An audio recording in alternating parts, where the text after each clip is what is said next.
No, she called me by my middle name.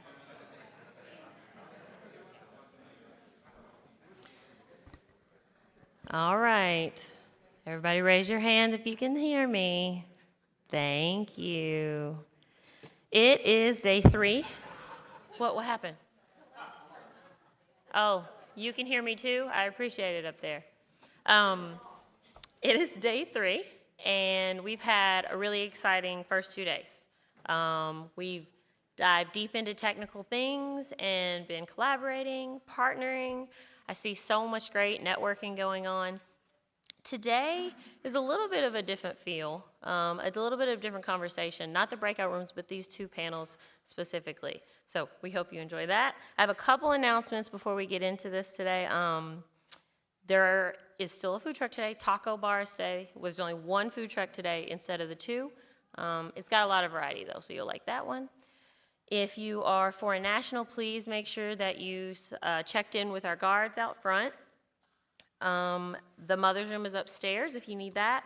And one more thing, there are big panels out in the dining hall. I don't know if you saw those, and that is because that is relating to one of our breakouts that's happening. It is giving to our barriers to flight survey and feedback that we did a while back. If you want to do an interview, is Jibu in here? Where's Jibu? Find Jibu if you would like to do an interview, but that's what those big panels are out there. So during the break, go over and look at those if you get a chance. All right, with that, I am going to turn it over to Clay. Thanks, Jamie, and good morning, everybody, and welcome.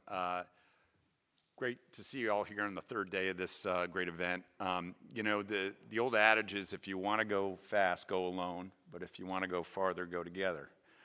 So we're here to talk about together, we go farther. I got a great panel here. You know, we're here to talk about collaboration, unlocking shared success on the lunar surface, and talk about a whole of nations approach to technology development and what we can produce together with partners. You know, international is a huge part of my past and what I do today, both at AIAA as the Chief Executive Officer, as well as I'm President of the International Astronautical Federation, a paraspace organization that puts on the International Astronautical Congress every year. So, you know, we talk a lot about space cooperation, we talk about multinational approach and partnerships, and we're going to dive into that topic today. I've got a great panelist. To my immediate left is Dennis Woodfork, who's the National Security Space Missionary Executive here at Johns Hopkins University Applied Physics Lab. To his left is Nikki Werkheiser, who's the Director for Technology Maturation at NASA headquarters. Then we have Blair Bigelow, a space advocate and co-founder of Desert Legacy Capital. Michael Overby, who's Deputy Director for the State Department's Office of Space Affairs, and Marshall Holes, who leads government relations for iSpace Incorporated. So it's been said that every nation has a border with space. And I'll add that everyone on Earth can see the moon, at least the near side of the moon, right, when we look up that's facing us. And I was at a conference in India just a week and a half ago where we had an address by Prime Minister Modi. And he said that the moon is not just a destination, it's an inspiration to humankind that sparked our collective curiosity from the moment we first looked upon it. I thought it was a beautiful and kind of poetic way to think about the moon. And you know, in Asian and actually in Amerindian folklore, we talk about the moon and we talk about a rabbit on the moon. Sometimes it's called the jade rabbit, sometimes it goes by other names, but really that rabbit is up there and he's working. He's actually either making rice cakes or he's using a mortar and pestle to actually create some food. So it's really kind of about an industrious rabbit on the lunar surface that's getting stuff done. And I think of it as an analogy to kind of what we think about in the future about living and working on the moon, right? Trying to use the lunar resources and use the lunar surface to make life better here on Earth. So I think it's an interesting thing to think about. And now, just about every country in the world is thinking about going back to the moon. Not just the Artemis program and the Artemis Accords, but other nations like China and India and others. And India was talking a lot about going back to the moon, and they've, of course, done a successful lunar lander mission. Chinese have done Chang'e 3. We've got a lot of programs that are going back to that lunar surface. So everybody's focused on getting there. Now let's talk about the challenges of how we do it together and what we can do. So to kick that off, Blair, I'm going to ask you to start. Why go back to the moon? Or the better question is, what happens if we don't go back to the moon together? I love that, Clay, and I think that's a really important reframe. A lot of people ask why go back to the moon, but I think it puts it really in perspective when we say, what happens if we don't? And to put it really simply, the moon is a front line for geopolitical influence. We are risking surrendering the next great economic frontier, a domain that is rich with critical materials, energy potential, and infrastructure advantages that could reshape and define 21st century supply chains. Other countries are not waiting. They are partnering and coordinating and building long-term infrastructure plans. One coalition aims to have a nuclear power plant operational on the moon by 2035, and they've already partnered with over a dozen countries to do so, including major spacefaring nations, but notably not the US. We can't assume that other countries are going to wait for the United States to lead. Other nations have already proven that they're partnering, and they're choosing who to partner with based on opportunity, consistency, and inclusion. International collaboration will remain a strength as long as the United States can be seen as a steady partner. If we fail to establish long-term meaningful presence on the moon, we will cede ground in not just space, but in global political and economic leadership. A passive posture is a strategic loss, and I really think that this country has some work to do. Nice. Michael, from a State Department perspective, right? You guys are right on the front lines of this international collaboration. What's the leading foreign policy challenges to going together back to the surface of the moon? How do you guys see it at State Department? Well, thanks very much, Clay, and it's a pleasure to be here. I mean, I actually think Blair laid it out better than a diplomat could, and I will preface my answer by saying I am a foreign policy nerd. I'm not a space person. I mean, I am now, right? I'm part of the family, but our job really is to respond to that exact moment and to help make sure that we are connecting the dots internally within the U.S. government and externally with our commercial and international partners around both the pipeline of technology development, the commercial activity, the excitement, the innovation that's happening right now, and the geopolitical challenges that Blair just laid out. I mean, our objective, our main purpose is helping NASA move faster, helping our commercial partners move faster, integrating all of our assets, civil, commercial assets, with foreign partners so that we are doing that together in a unified way. And importantly, Clay, to Blair's earlier point, I think it's really important as we move forward and as multiple countries are moving forward to establish a lunar presence of some kind, either robotic, human, short-term, long-term, that we are avoiding as much as possible miscommunication and accidental interference or intentional interference, right? And you know, we can essentially lay the groundwork for how we will function on the moon together, and it will either be by accident or will be on purpose, right? And so part of our goal through the Accords, through other mechanisms, is to help lay out some basic principles for how that should work. And so part of our goal is to do that in a way that is drawing on the expertise of industry, but also bringing along new and emerging spacefaring countries. You know, there's over 80 countries, I think, with a satellite in orbit right now. I think over 80 countries, at least 70 countries now have like a space program. So like the game is changing, and I think it's incumbent on us to make sure that they are turning to the United States as a model for how we govern the emerging commercial sector. How do we spark innovation, but do it in a way that's safe and responsible? Yeah, you know, space, just 10, 20 years ago, space was just kind of the purview, or access to space was the purview of superpowers. Right. And now, last year when we were in Milan, Italy, we had over 60 space agencies and offices around a table together. Yeah. And it was really amazing to watch the growth right now. Just about every country now wants to be in. We have, what, 55 signatories to the Artemis Accords? 55 in the Artemis Accords, 104 in the UN Committee on Peaceful Uses of Outer Space, right? Yeah. And so that aspiration is very real. And to Blair's point, countries are hungry to develop their own national space law, develop their own regulatory frameworks, open their markets to US businesses, and they will take assistance where they can find it. And so it's important that we are there to be part of that solution for them. Okay, we're going to dig in a little bit more on the Artemis Accords in just a second, but I want to go down to Marshall at the end of the table. All right, commercial company, international, how do you guys do it? How do you see this space in terms of going back to the lunar surface together? Thank you very much, Clay. I think a lot of you saw Jeremy Fix, our chief engineer of iSpace US's presentation yesterday on the incredible work that we're doing all across the world at iSpace. So, as you heard, iSpace is a global lunar exploration company. We have 300 employees spread from the United States, from Luxembourg, and from Japan. And as Jeremy mentioned, of those 300 employees, we have over 30 nationalities. So even when you visit the office in Tokyo that are working on our Series 1 resilience lander and our Series 3 lander, over half of, or close to half of the population of that office are non-US citizens, non-Japanese citizens. They're from all over the world. You can name a country, Argentina, Turkey. I bet that we have an engineer from one of those countries. And so I see that as the tremendous strength of iSpace, and it really embodies, as Clay mentioned, this new era that we are stepping into. When we recruit from all over the world, we really recruit the best and the brightest. The flip side of that, I think, is you kind of see, that is really kind of a brain drain main manifest. What is iSpace's gain, in a lot of ways, is kind of, the loss of the engineering base of a particular country.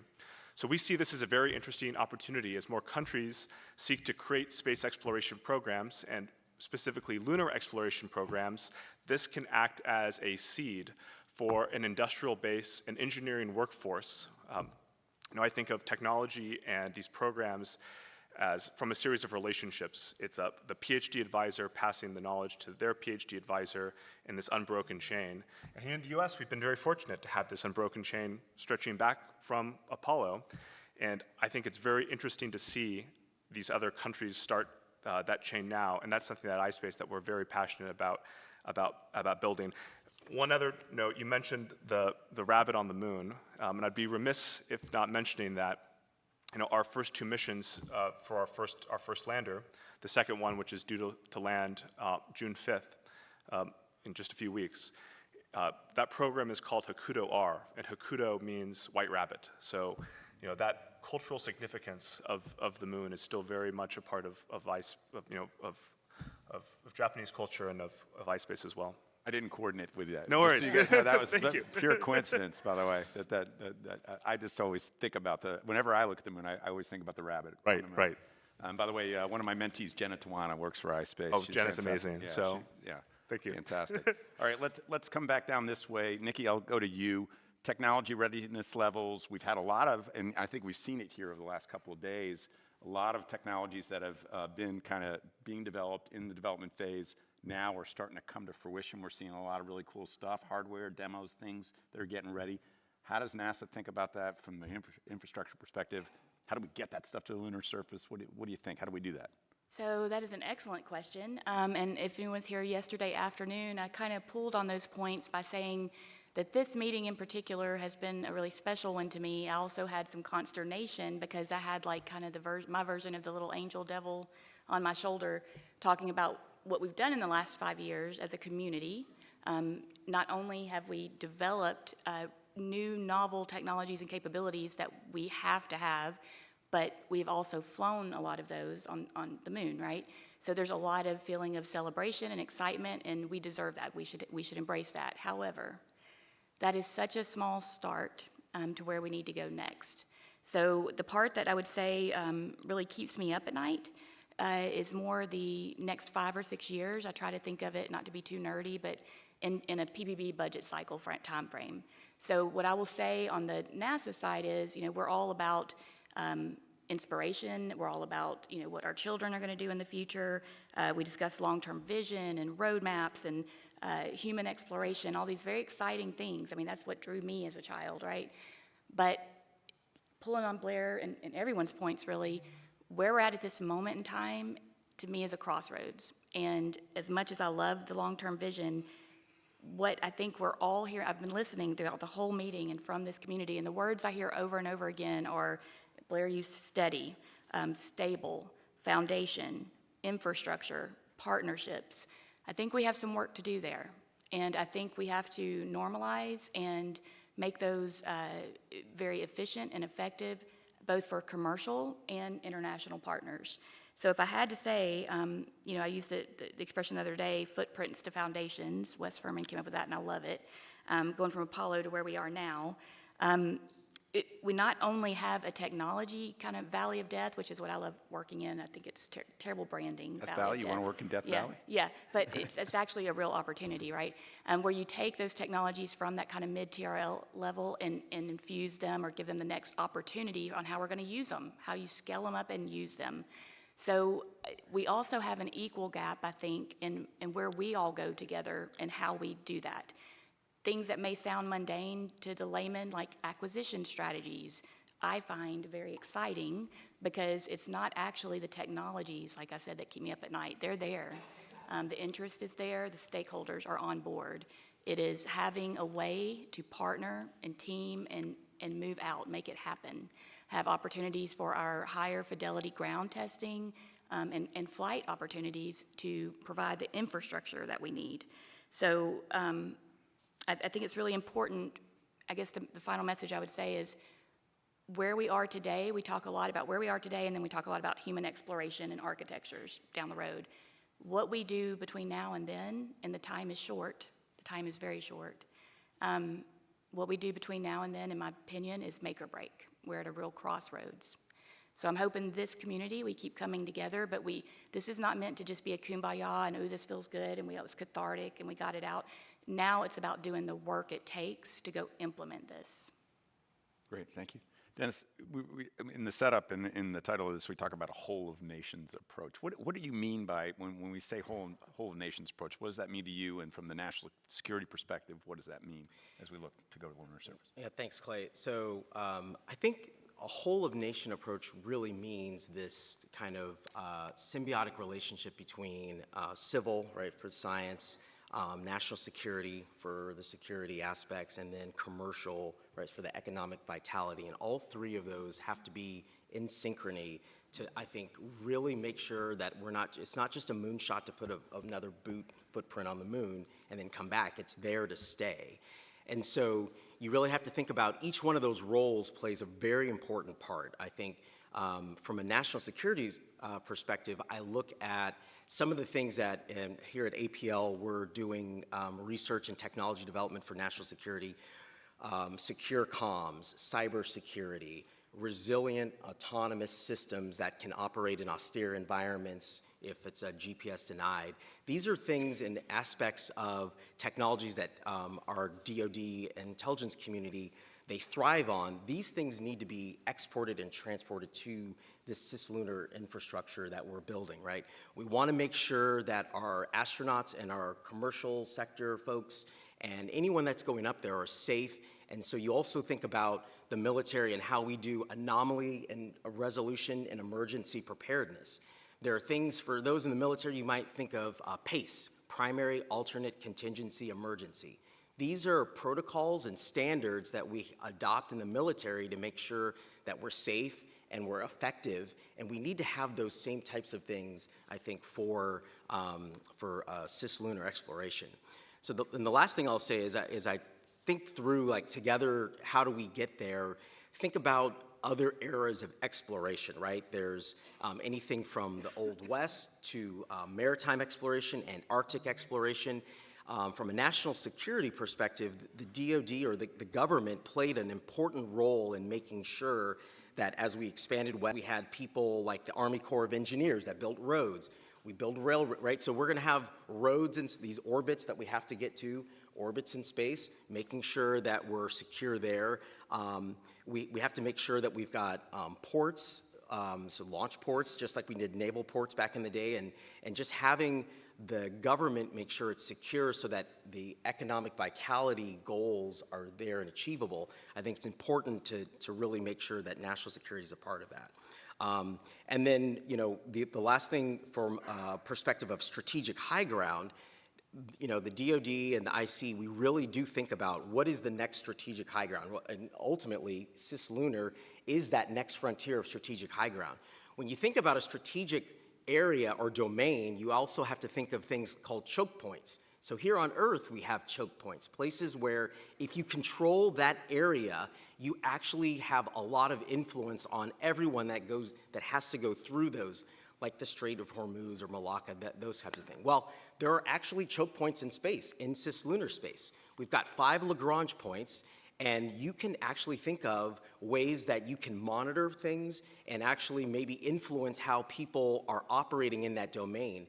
Earth, Moon, L1, so that Lagrange point between Earth and Moon, L1, that's a great place to sit and actually see what's going on as people are coming out to the moon and back there.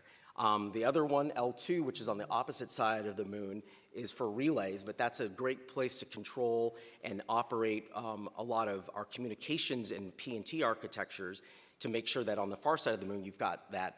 And so we have to be thinking about that, and the military is great at thinking about how do we make sure that we're not creating inherent vulnerabilities in how we operate. So I think those are the things, and that's why you need a kind of that whole of a country approach. Thanks for that overview. You know, and I want to dig in a little bit on the Artemis Accords here. I'll do my best to channel Mike Gold. Well, maybe not. I mean, I'd have to talk about the Red Sox, which I'm a Yankees fan, so not going to happen. But look, Norway on May the 15th became the 55th nation to sign the Artemis Accords. Why it took Norway so long, I don't know. They're usually pretty at the forefront of these things. They're very technologically advanced. But we've seen a lot of nations joining in this. And if you don't know about the Accords, and you probably all do, but they really cover transparency, interoperability or standards, emergency assistance, some of the things that you were talking about with PACE, registration of objects, the release of science data, preservation of our heritage, and they allow for resource extraction. They seek to deconflict space activities like operations interference and mitigate against orbital debris. So this is important as a framework, but there's some countries that are notably absent from this, like Russia and China, two of the biggest spacefaring nations. So how do we think about that? What's the, and maybe we can start with you, Michael, you know, on this one. How do we think about that if we really need to cooperate on some of these areas? How do we work with some of these guys on operability or standards or interference, protection of the heritage on the moon? How do we do that if they're not partner? No, it's a great question, Clay, and thank you. Yeah, Norway, you know, Bangladesh got there first. You know, 54 and Norway 55. So that's fantastic. You know, the Artemis Accords really are intended to take, you know, a treaty from the 1960s, right, which is great, but relatively broad. You know, it talks about we need to give each other due regard in our space activities. We need to consult to avoid harmful interference, those types of basic principles.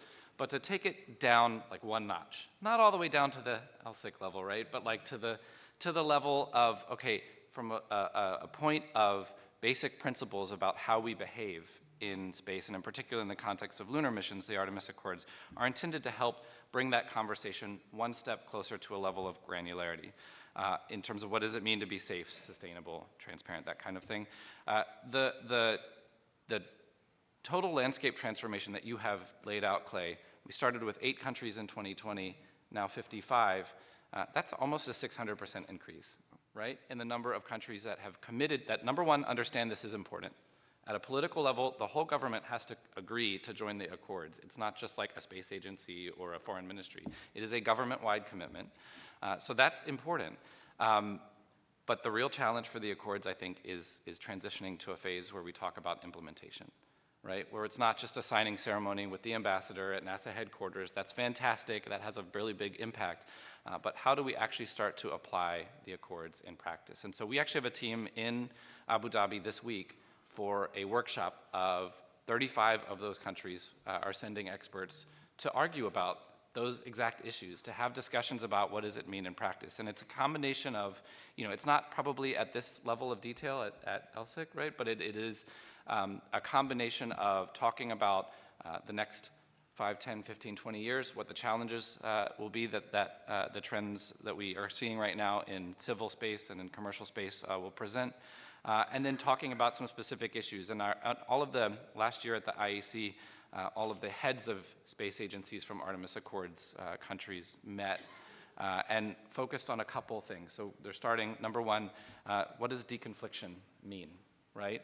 And you can go a lot of different directions with deconfliction, but it starts by just telling people what you're doing, being transparent. And so we have started to set a precedent with Japan, India, the United States, Luxembourg, all just telling the UN system when we do a mission, where we're going, what we're doing, where we're gonna land, what's happening. And the idea is that that just becomes like normal, that that's just what everybody does. So whenever China, other countries begin to engage in particular missions, that is a practice that is happening at the international level. We're also talking about sharing scientific data. How can the Artemis Accords community foster that more effectively? And interoperability is a big focus right now.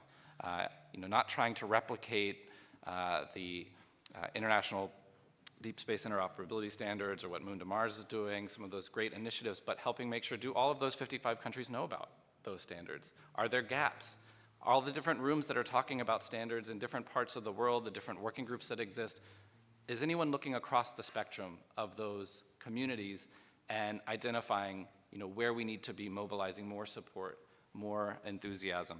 And so that's one thing the Accords community is looking at. And the last thing, Clay, I'll stop talking, how do we take those ideas to a broader community, right? And so, for example, last year at the UN Committee on Peaceful Uses of Outer Space created what's called an Action Team for Lunar Activities Consultation, ATLAC, which now includes any member state from the UN COPIOS community that wants to participate, which is a room essentially where you can just talk about these things. And so part of our intention and our work with NASA is to take ideas that start here in our community with our close partners, export them into an Accords community, gain a significant amount of buy-in, and then bring them to a broader community. And by that point, you have a lot more support in the room. And it's not just one country, it's actually 55. So Blair, Marshall, I'm going to ask you guys. So the last few years before I joined AIAA, I was working in the commercial space station arena. And one of the problems I saw there was that the space station today is this great framework, international, all government-to-government barters, stuff like that. But when you talk about a commercial space station, how do you deal with a foreign space agency or foreign government? Do the Artemis Accords, do they help investors, commercial companies to do business on? Is there enough there? Do we need something more for commercial operations on the moon? Or do you sit under that umbrella? How do you think about the Artemis Accords from a commercial or investor perspective? There's so much I want to say. I want to talk first, I think, about the economic value of the moon. I firmly believe that the moon is the most valuable real estate in our solar system. And I think its economic and strategic potential exceeds the value of every stock exchange on Earth, which makes it a very critical domain.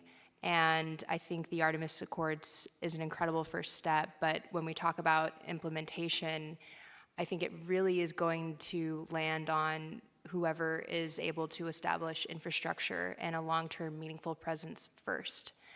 And critical terrain, once it's built and surveyed, won't be available forever. And those that are first will have the opportunity and the burden, responsibility to establish norms and rules that will last for decades, potentially a century. So to echo Nikki, I think decisions made in the next 3 to 6 years are going to define the next century.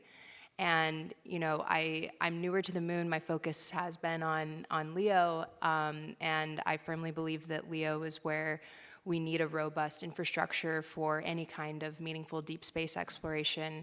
And of course, the commercial opportunities are immense. But the moon is not being framed in the right context as far as urgency.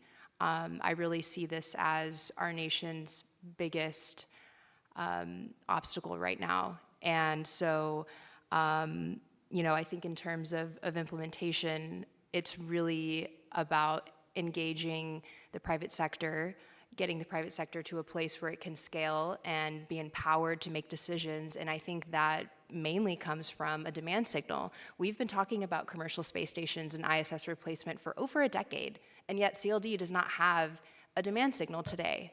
In the past 25 years, we've had 4 different decommissioning dates for station: 2015, 2020, 2024, and as of late 2030. But oh wait, that date may slip, or it may even come sooner. There's still even uncertainty around that date.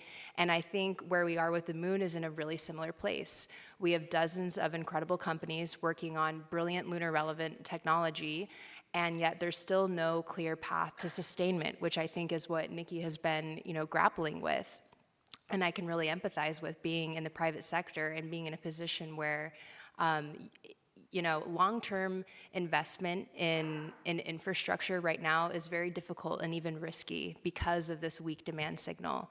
There is no coordinated multi-agency roadmap that overlaps with commercial capability.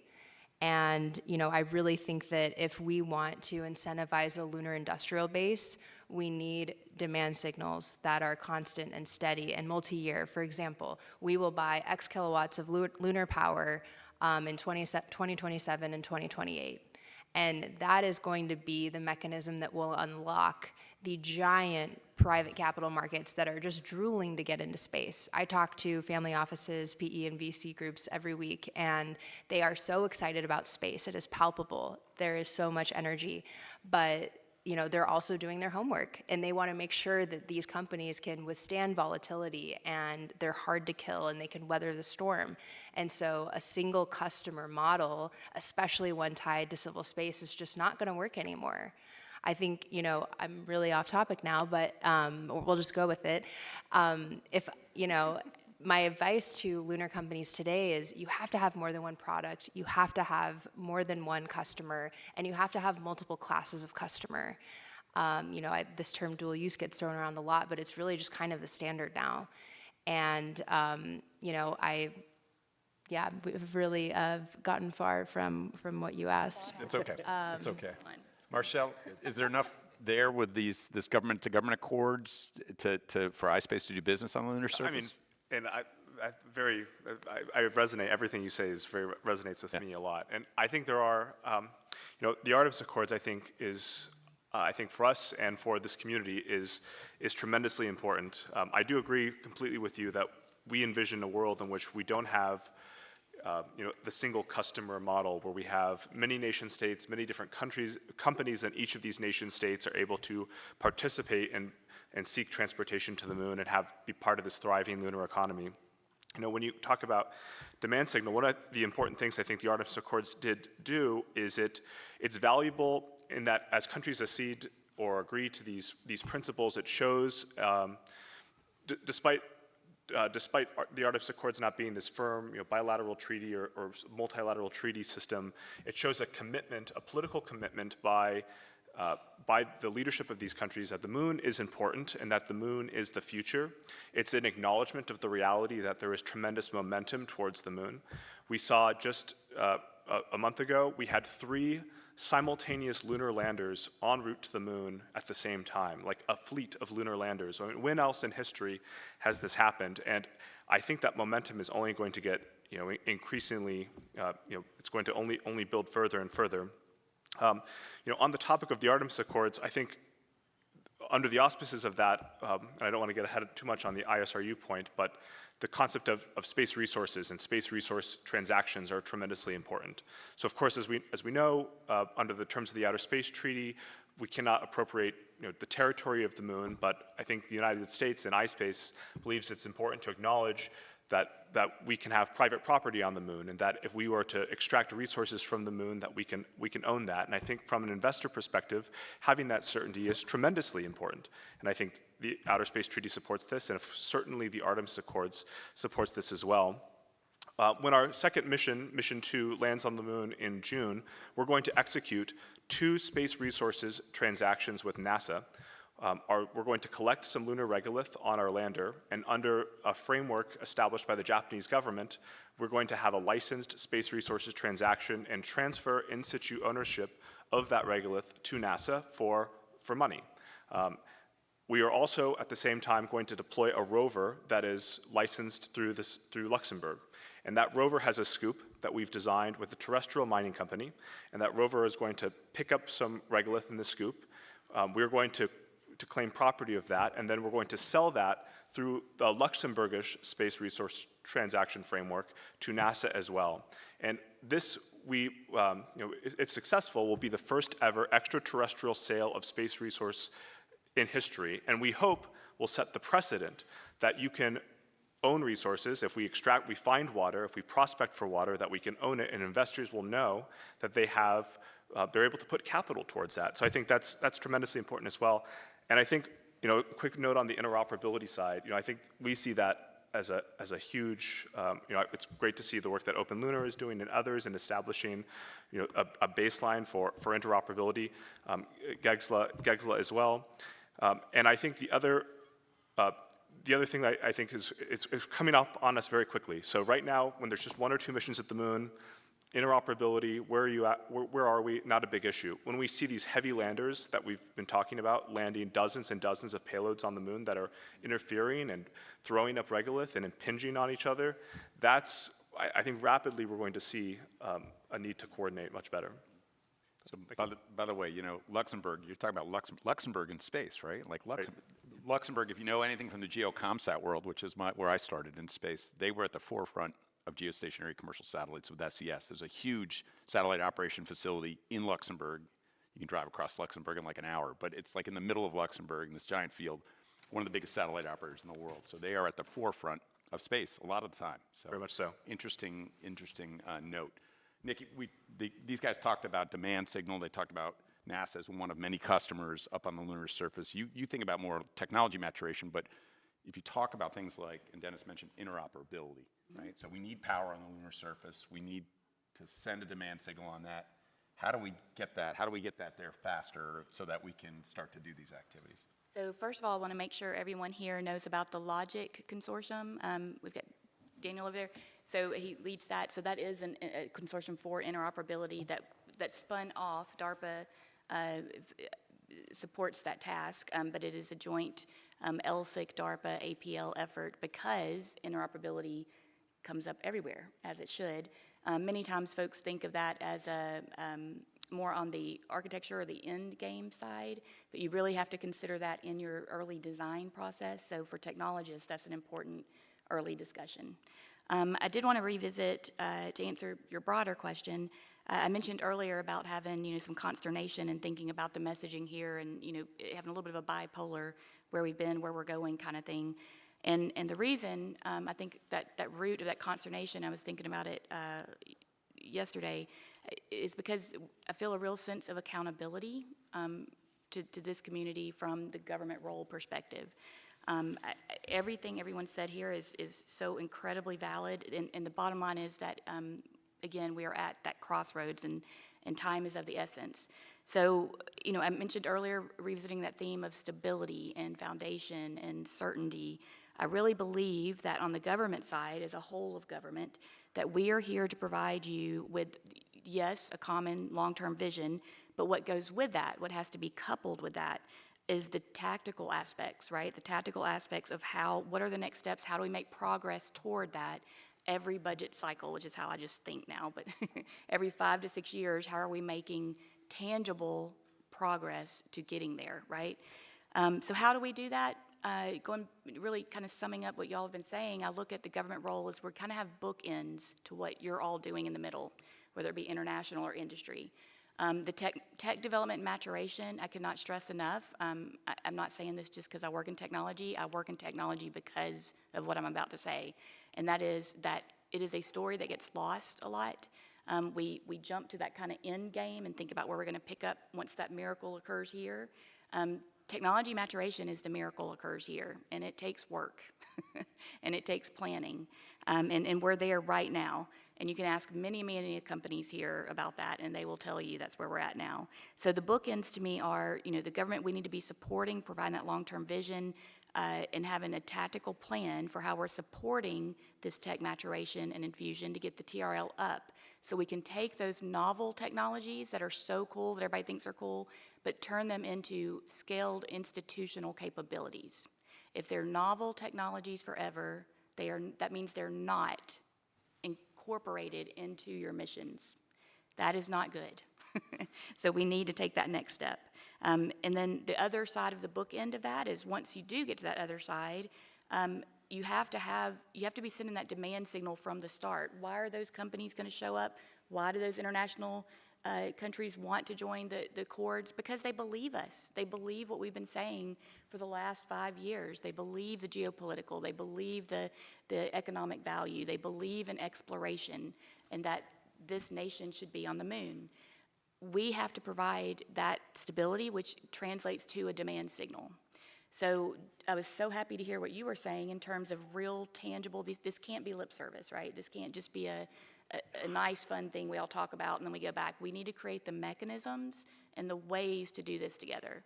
So like buying some regolith, we've talked about this with our additive construction companies, building small landing pads. You can do those things as part of the technology demonstrations. And I'm putting together a kind of pamphlet to show right now because I think it's very telling. It's 2 pages. It's not 9,000 charts, doesn't need a lot of words. It's 2 pages. 1 page is what this community has done in the last 5 years, like we talked earlier, and taken to the moon already. The other side is all pictures, no graphics, real photos of real hardware. The other side is many more pictures of all the hardware we have right now, all the technologies we've been developing and co-investing in with all of you for the last 5 years that are looking for that next step. Where do we go now? And that's what comes up every single meeting. So I think that is all of our charge, is to sit down and put together the exact type of mechanisms, the type of investments, and we are stakeholders together. Going back to what you said in the very, very beginning, when we go together, Bridenstine said early on, that was not just a beautiful saying. It meant money. It meant time. It meant energy. It means that we are partners in this. Thank you. Des, I'm going to go back to the national security piece of this for a second, if I may. At the end of World War II, we had the Bretton Woods Agreement. Basically, the United States came and said, we've got the largest standing blue water navy in the world. We're going to protect all the shipping lanes. We're going to protect the ability for nations to trade and transport people across oceans. A lot of parallels, by the way, between law of the sea and space law, right? There's a lot of parallels that go on between these two. So when we think about the lunar surface, who's in charge of it? Who's going to protect us up there? Who's going to allow these companies to do free business up there, extract resources? How do we think about that? And I'm going to take a piece of, we have DARPA, we got Space Force. Are they thinking about this? Are they thinking about how we would protect doing business, not just the civil piece of this, but the commercial piece of this? So I'm not going to speak for the Department of Defense and what they're actually thinking about, having space cops on the moon or anything like that. Space cops. But I do space cops. I do think that there's, when we talk about these initial outposts, again, I'll go back to the analogy of the Old West and expansion. I mean, a lot of times the people and the folks that were in these clustered, little outposts made up their own norms and laws and behaviors to make sure that they could all survive. And I think we're going to see that on the moon as well. I think as these commercial companies get up there and they're pushing the boundaries, and it's not just about some military fighter pilot that gets on the moon and is standing around and swinging golf clubs and things like that, and they're actually trying to do commercial, transactions and make money and sustain. I think it's going to be incumbent upon these companies, in conjunction with the government, to make sure that, one, are we all safe? Can we survive? What things do we need to adopt here that we didn't think about terrestrially that we just need to make sure are established so that we can all coordinate and survive together? I think you want the military to still be thinking about things like space domain awareness. I mean, you mentioned orbital debris and things like that. We thankfully don't have an orbital debris problem in cislunar space yet. It's a large volume. But I think you want someone like the Department of Defense, in conjunction with NASA, the State Department, and Department of Commerce, and these other entities, you want them still investing our government capital into those types of systems and architectures so that commercial companies are able to focus on what we need them to do: make money, economic vitality, and keep us at the forefront of this, right? I think from just an American with the Artemis Accords, we want to make sure we're there. We are establishing these norms of behavior before someone else gets there and does that, right? Kind of think of like the internet, right? We created the internet and we established the protocols, and decades and decades later, we're still using a lot of those same things. I think Blair said it. It's like if we aren't the ones that are doing that, I think you stand the chance to lose out on that leadership opportunity for decades, right? And so I think the Department of Defense and with others, is going to be, I think a very key part of people being protected as they go and maybe offering, safety of life. If something happens, you want the government to be able to come in and say, hey, we're going to help you, and making sure that everyone has those protocols and interfaces so that we can communicate, I need help, right, we're coming, right, well, all those things. I think you want the government to have that part, but yeah, I'm not sure we're about the space cops yet. I think that's still to come. That's a TBD. Stormtroopers. That's a show on Netflix, I think, coming. I got a question from the audience. Is there anything, we just talked about a little bit about oceans and other parallels to lunar. Is there anything unique about working on the moon together? Is there anything unique from a commercial or government perspective or investor perspective about that we're not thinking about here? I think it was an interesting question, right? I mean, again, draw parallels to the oceans, but maybe there's something, we're far away. We're what, 200 or over 238,000 miles from home, right, when we're up there, on an average. By the way, I'm not do the math, but I know the orbit moves. But is there anything unique about it, going far away? Yeah, Nikki, you want to talk about it? I'll start just by saying, before I was doing this, I was doing in-space manufacturing, so 3D printing and ISRU and all those things. And I tell you, the real wake-up call is we say it a lot, but when you start to live it and process what the implications are, it's huge, is the paradigm shift, even going from space station to the moon and then from moon to Mars, of being Earth independent. Everything changes. So even things like on space station where, if we have an eclipse, something to go wrong, we have orbital replacement units, right? We take the whole thing home, we have more on the ground, we launch it up, and then when they get it home, they take it apart and figure out what actually went wrong, and it's a valve or a seal or whatever.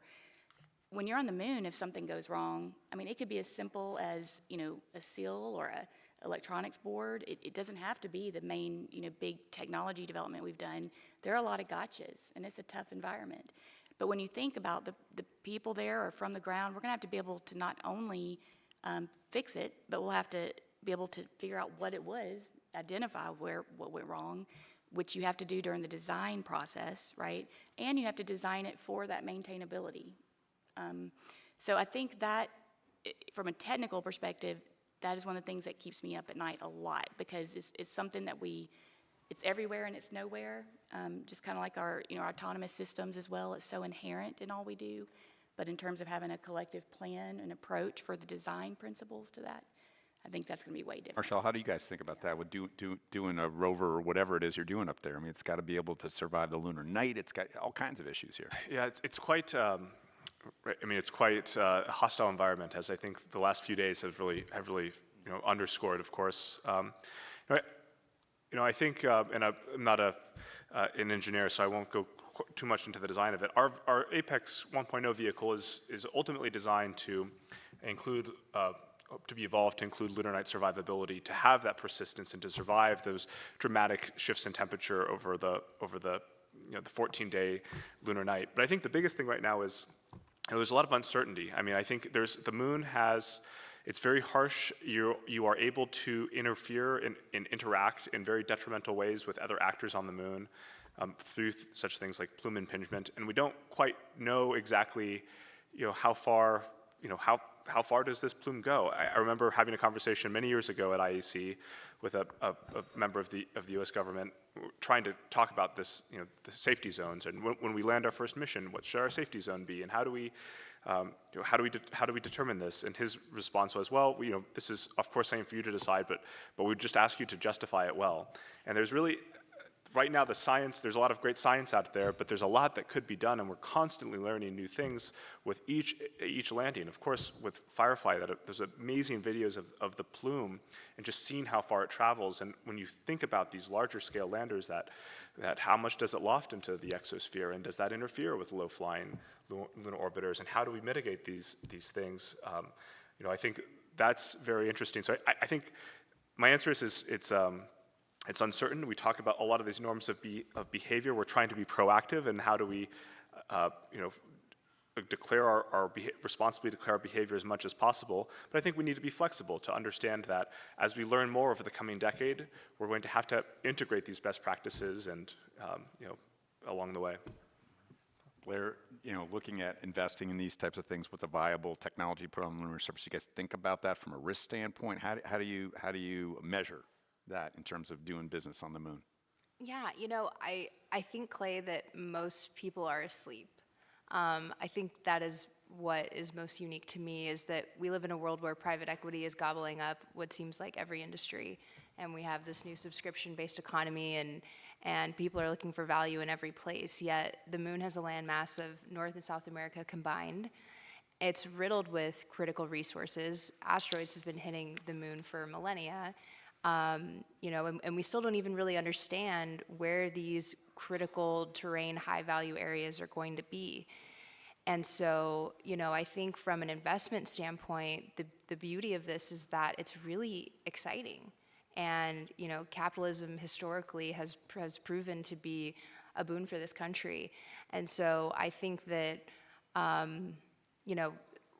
what we're going to see here over the next 3 to 4 years needs to be a whole of market strategy that really encapsulates private markets. The government should not and cannot carry the entire load on its own.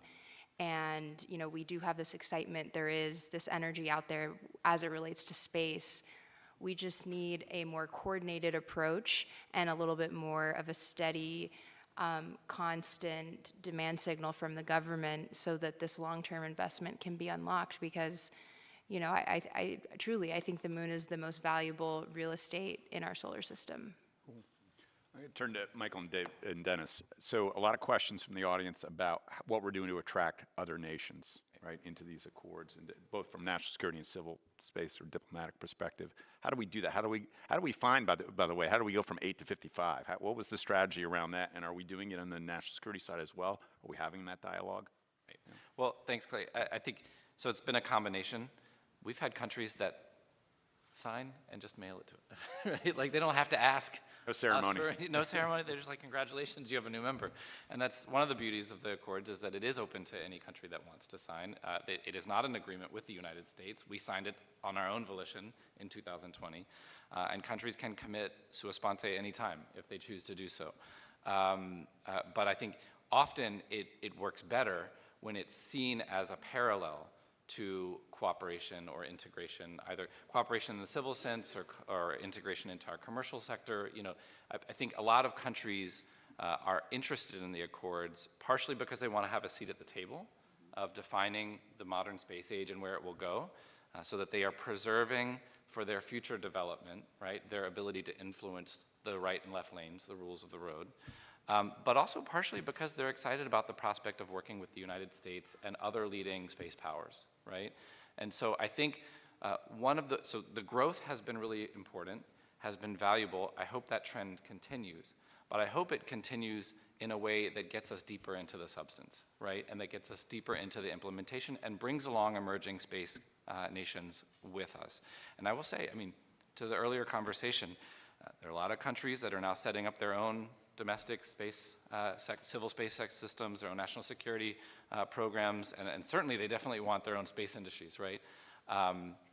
And they will, they are looking for ways to kind of build an infrastructure, a legal framework, a regulatory framework to foster that type of an ecosystem, and they're gonna borrow it from somewhere, right? And so I think it's incumbent on us to make sure that we are the most available and helpful partner, because it just improves, to Blair's earlier point and Marcel's earlier point, industry may at some point is already relying on international partners and opportunities to kind of balance out the funding uncertainties that might exist here in Washington, right? And so the more that we can reduce uncertainty for our commercial sector by kind of leveling the playing field, making sure that a growing number of countries operate and think similarly to us in space, that's helpful, but also kind of widening the range of market opportunities that exist for our commercial sector. Dennis, I had an opportunity to meet with Jay Raymond before he became the head of the Space Force, right? And so this is back when he was running the JSPOC out in Vandenberg Air Force Base. And even before he started in standing up the Space Force, he was bringing in international partners to sit on console, do joint space operations. He was bringing in international partners to do wargaming exercises, to integrate the capabilities. Do we think about that? Don't want to get too far down. Yeah. Do we think about that for the moon and cislunar activities? Is that part of the scope that Space Force and the national security community thinks about? I think it starts, with us cooperating in LEO and then extending out to GEO, and we've got partnerships, Five Eyes, UK, Australia, and those types of partners where it's about operating together in the domain and then making sure that we can contribute to our collective safety and security in that domain, right? And so you think about the interoperable standards of communication. We are in the same ops floors because one of the things we haven't talked about a lot is, from a like air traffic or space traffic command and control, how do you make sure that someone is looking out and making sure that they're deconflicting orbits, or you're launching from the moon while things are going on in orbit. And so the Department of Defense and the Space Force has been at the forefront of how do we make sure that we can do command and control for space, right? It starts with space domain awareness, but it's also about communicating with your partners and friends to make sure, did you see something? Yeah, I saw that too. Was it a coronal mass ejection? No, I don't think so. Okay, well now we have to do another triage to see what actually happened to my asset. And I think you're gonna see that I would hope you would see that extend into cislunar space to make sure that we're all communicating and being safe together with that. I was telling the panel in the ready room, we were getting ready yesterday, I did an event on the Hill that was aviation focused, and we were talking about national airspace and advanced air mobility, and how do we do commercial with drones, with vertical takeoff and landing aircraft, with short takeoff and landing aircraft. How do we coordinate all this, knowing that we don't really have great technology, Nikki, below 3,000 feet? It's mostly visual flight rules. We don't have good radar. We don't have. So when I think about this from a lunar perspective, how do we talk a lot about deconfliction or non-interference and things like that? Nikki, how do we think about that from a technology standpoint to create a system where we're not running into each other, where rovers aren't crashing into each other, where we've got the right things in place technology-wise to be able to do that traffic management? Well, I love this question. And by the way, this answer applies to so many other things. This is just one great example that there's an obvious gap right now. So going back to some of the earlier points, it's not only our architecture. If I think about 5 years ago, the big word we all heard over and over again starting out was sustainable, right? If you've noticed, we've migrated more to kind of infrastructure, which I think is the first step on the way to sustainability. That infrastructure requires a lot of technologies. So our implementation plan, it's not only the technologies that have to be sustainable, our implementation and execution plan, has to be sustainable as well. So one way we're doing that is, I mentioned at the kickoff on the first day, who here is familiar with Lift 1? I'm hoping everybody remembers Lift 1. Yeah. So we've got, this side of the room really did. We got to talk to that side of the room. I just realized over here, wait a minute, we got to break. So Lift, is very important to remember what Lift stood for, right? It's the Lunar Infrastructure Foundational Technologies, right? It is all these things we're talking about. We took the one off of that I talked about on Monday, because what we're really backing up and doing now in all these conversations is exactly what you're bringing up here. There are some technical priorities. There are some gaps that are larger than others. There's some very real world kind of things that result in some of these need to be addressed serially. Some can be addressed in parallel. There needs to be a holistic plan.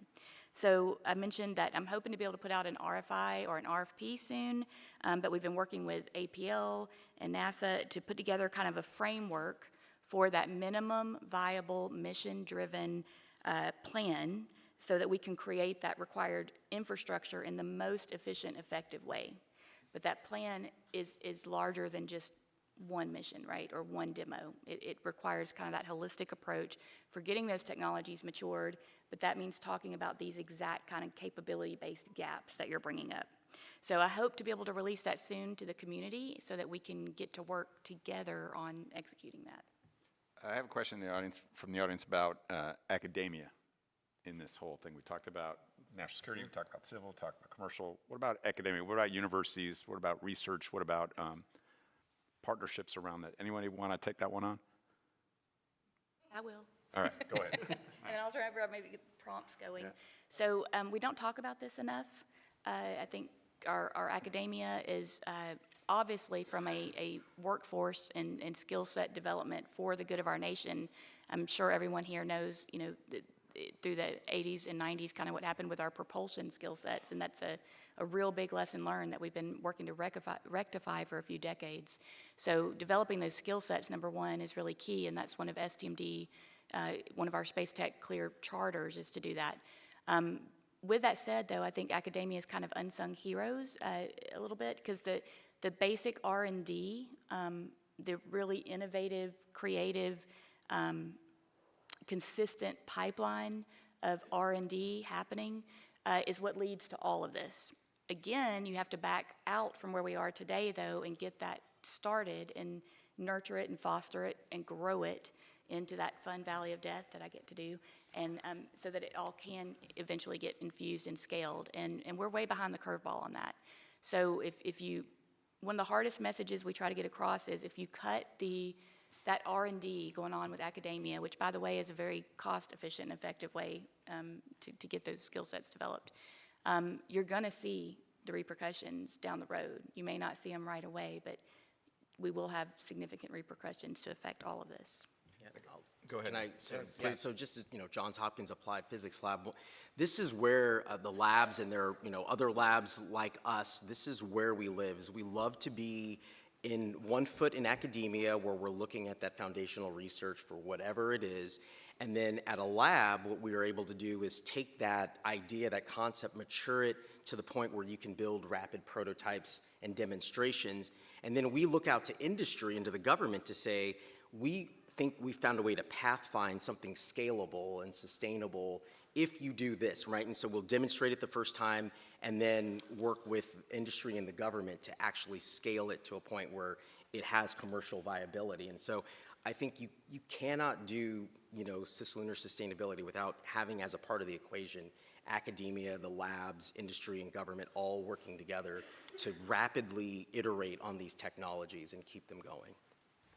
Thanks. And just to add, from a foreign policy perspective, from a diplomatic perspective, I would argue our academic sector in the United States is a huge force multiplier for our ability to cooperate with foreign partners and international partners. It is I don't want to speak for our NASA colleagues in the room, but it is, I think it's safe to say, it's not NASA's job to build foreign space agencies, to build their capabilities, right? Like NASA has a task, a really difficult task, and it is focused on US capabilities, right? And so a lot of partners that come to the United States and expect to find a lot of help in the US government, there's just not the funding streams, there's not the programs. It's really difficult for us to be able to deliver that type of assistance. So what's another alternative? And if you look at the UAE, for example, United Arab Emirates, their partnership and collaboration with UC Boulder was foundational to where their space program is today, right? And so that's a really interesting model to think about, and there's a ton of other partners that we all the time kind of refer our international partners to kind of have conversations that are more difficult for us to have. I'd also say we are turning to academia. We can't say exactly who right now, but we're in the process of lining up partnerships with 3 universities in the United States to help us think about the next 20 years of geopolitical competition in the context of lunar surface activity, and to help us think about the intersection of law, technology, and international cooperation. So That's a great example with LASP and what they've been doing and by the way, the reverse is true as well, right? When you talk to foreign space agencies, it says our job is not to fund or buy services from US companies. yeah. It's an interesting problem, by the way, because barters have been used for 24 years or even longer than that if you think about the space station, almost 30 years. So how do you shift into buying space as a service, more like CRS COTS and commercial crew programs? A lot of questions here about identifying what kind of novel tech to focus on and what the government role or maybe even universities' role play. Anybody want to try that one? What's the coolest novel tech out there? What do we need? Maybe Nikki, you could start, or I don't know, Marshall, you could talk about what's the coolest stuff, and how does the U.S. government help support that? That's very interesting. I think a lot of the novel tech, I think on the lunar, when you are building a spacecraft tactically to land on the moon, you're in this really interesting spot, because on the one hand, you want to use the least novel technology as possible to really increase your chance of successful landing. Which if you can't do that, so for example, our Series 1, our Apex 1.0, the landing legs are fixed. They don't even deploy, because even the deployment is, it's a risk we don't have to take. We don't want to do it. We want the solar panels to be fixed. We don't want them to move. And so that really means that it's hard I think, in a lot of ways, industry and space programs, private space programs, are disincentivized from taking these huge technological leaps unless there is the reason to do so and backing from a sponsor, from a government approach.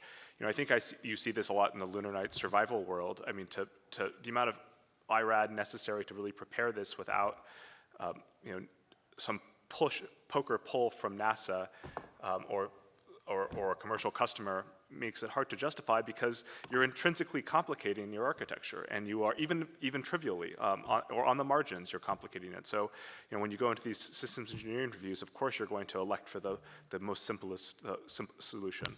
So I think that's an example of where NASA can try to incentivize some of these decisions through you know, some monetary funding or some sort of requirements.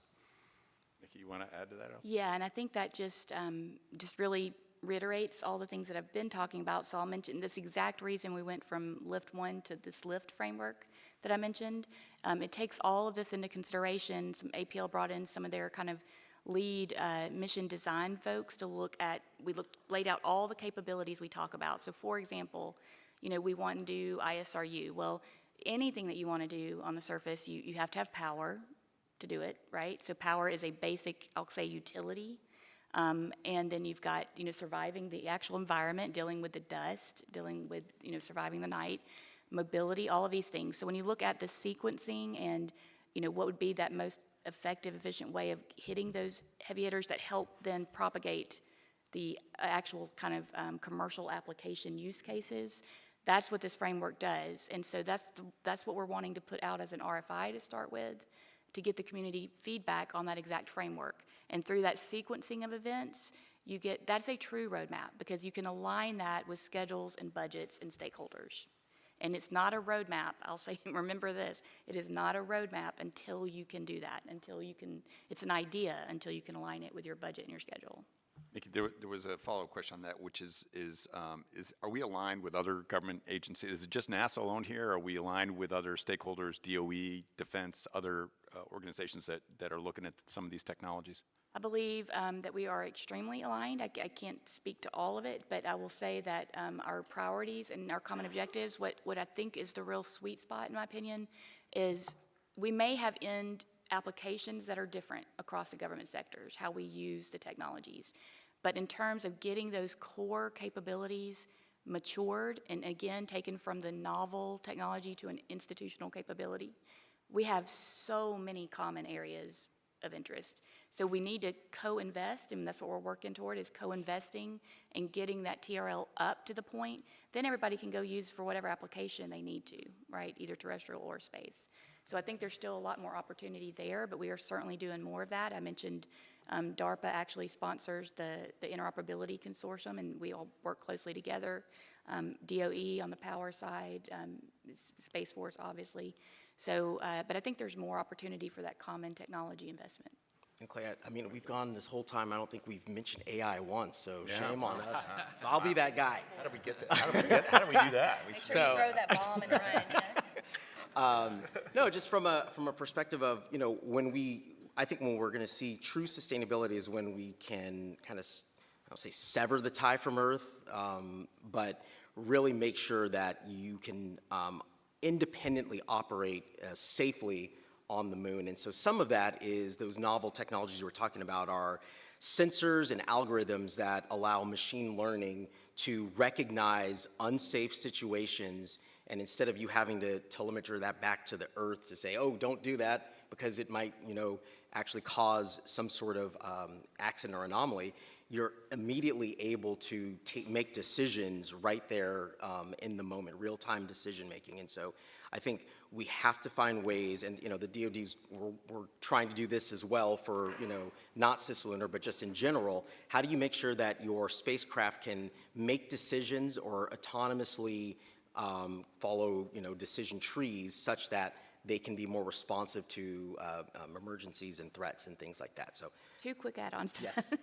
Because that's such a good point. Yeah. One is, we keep saying the novel technologies. You are spot on with that, but they can't be novel when we fly them. If we're talking about crew, we keep saying novel. It takes energy, effort, time, and money to take them from novel to that point. That's that miracle occurs here thing I'm talking about, where we kind of do that mental jump.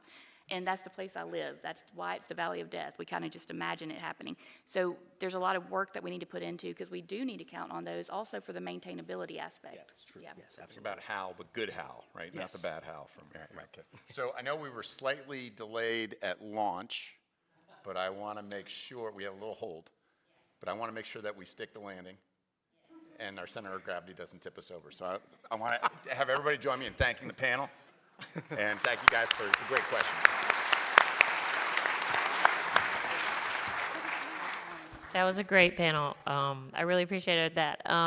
We have about a 15-minute break and then come back. Our last panel is something like a town hall, so we really want you to all come back and give us your feedback.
We're going to start our next panel in about 8 minutes. So if I could get you to, we've got 8 minutes, but just giving a warning.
All right, guys, if I could get everybody to get a seat.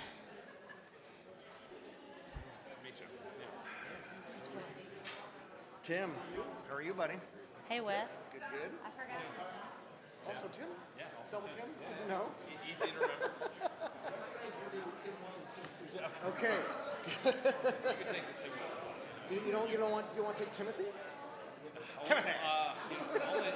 Only my mom when I'm in trouble. Yeah, I was My gonna wife say I have the calls same me. thing with Alexander. Yeah, It's like, yeah. you know.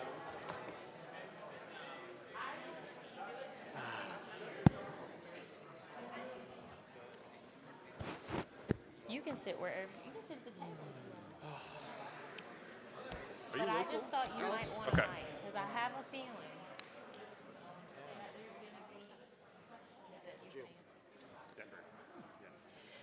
Okay. One more time, last time for the day. Everybody raise your hand if you can hear me. You guys are so good. It makes me happy. This is our very, very last panel. We really wanted to give a moment to talk. There's a lot in 5 years that have happened, a lot of things to reflect on, a lot of things we need to keep moving forward and accelerate. So Nikki does have a mic, just in case. I'm putting that out there. I'm putting her on the spot so everybody knows she can answer questions. But I'm going to let Wes start while I walk over there. All right, yeah, so yes, this is a chance for us to get some feedback. Y'all who have been here before, you've seen some of our podcasty feeling stuff that we do to kind of close out. But we wanted to get a chance for you all to ask questions. Let me look at the title of this too, right? It was Answering Questions to Accelerate Progress. So we're not expecting the panel to have all of the answers. We're expecting them actually to keep raising them so that the NASA folks like Nikki and others who are here can hear those questions and what we need answered so we can get actionable steps going. And I'll just go ahead and introduce our panelists, and then we'll have each one of them give their hot take. And I've asked them to calibrate their Scoville scale appropriately, so it's Tabasco, not ghost pepper. Ghost pepper all Ghost pepper day. all the time. Okay. So you know me, you know Jamie. Next to Jamie, we have Tim Cheehan. Maybe I've got it wrong. I probably do. That's Always right. great. Thank you. Tim's the space exploration architect at Lockheed Martin. Next to him, we have Dr. Glenn Lightsey, who's a John W. Endowed Chair Professor at Georgia Tech, and he's also going to be our gracious host in the fall. So looking forward to going to their wonderful place. Then next to him, we have Tim number 2, Timothy Mounsey, who's Director of Business Development at Lunar Outpost, and you've seen some of the wonderful stuff that they've got going on. And all the way at the end, last but not least, batting cleanup, I guess, maybe not quite, is Dr. Alex McDonald, who is Senior Associate at the Center for Strategic and International Studies and former Chief Economist for NASA. So bringing that perspective into this as well. So now that we've gone through, that's given you just a minute to warm things up, get your heat ready. Tim, you want to start us off with your hot take? Sure. And I don't know if I've achieved Tabasco, maybe it's lukewarm, but I think we all agree that we want infrastructure on the moon. And I think that is a key objective for LSIC, for STMD. And so I want to emphasize that very fundamental point, is that's what we're here to do.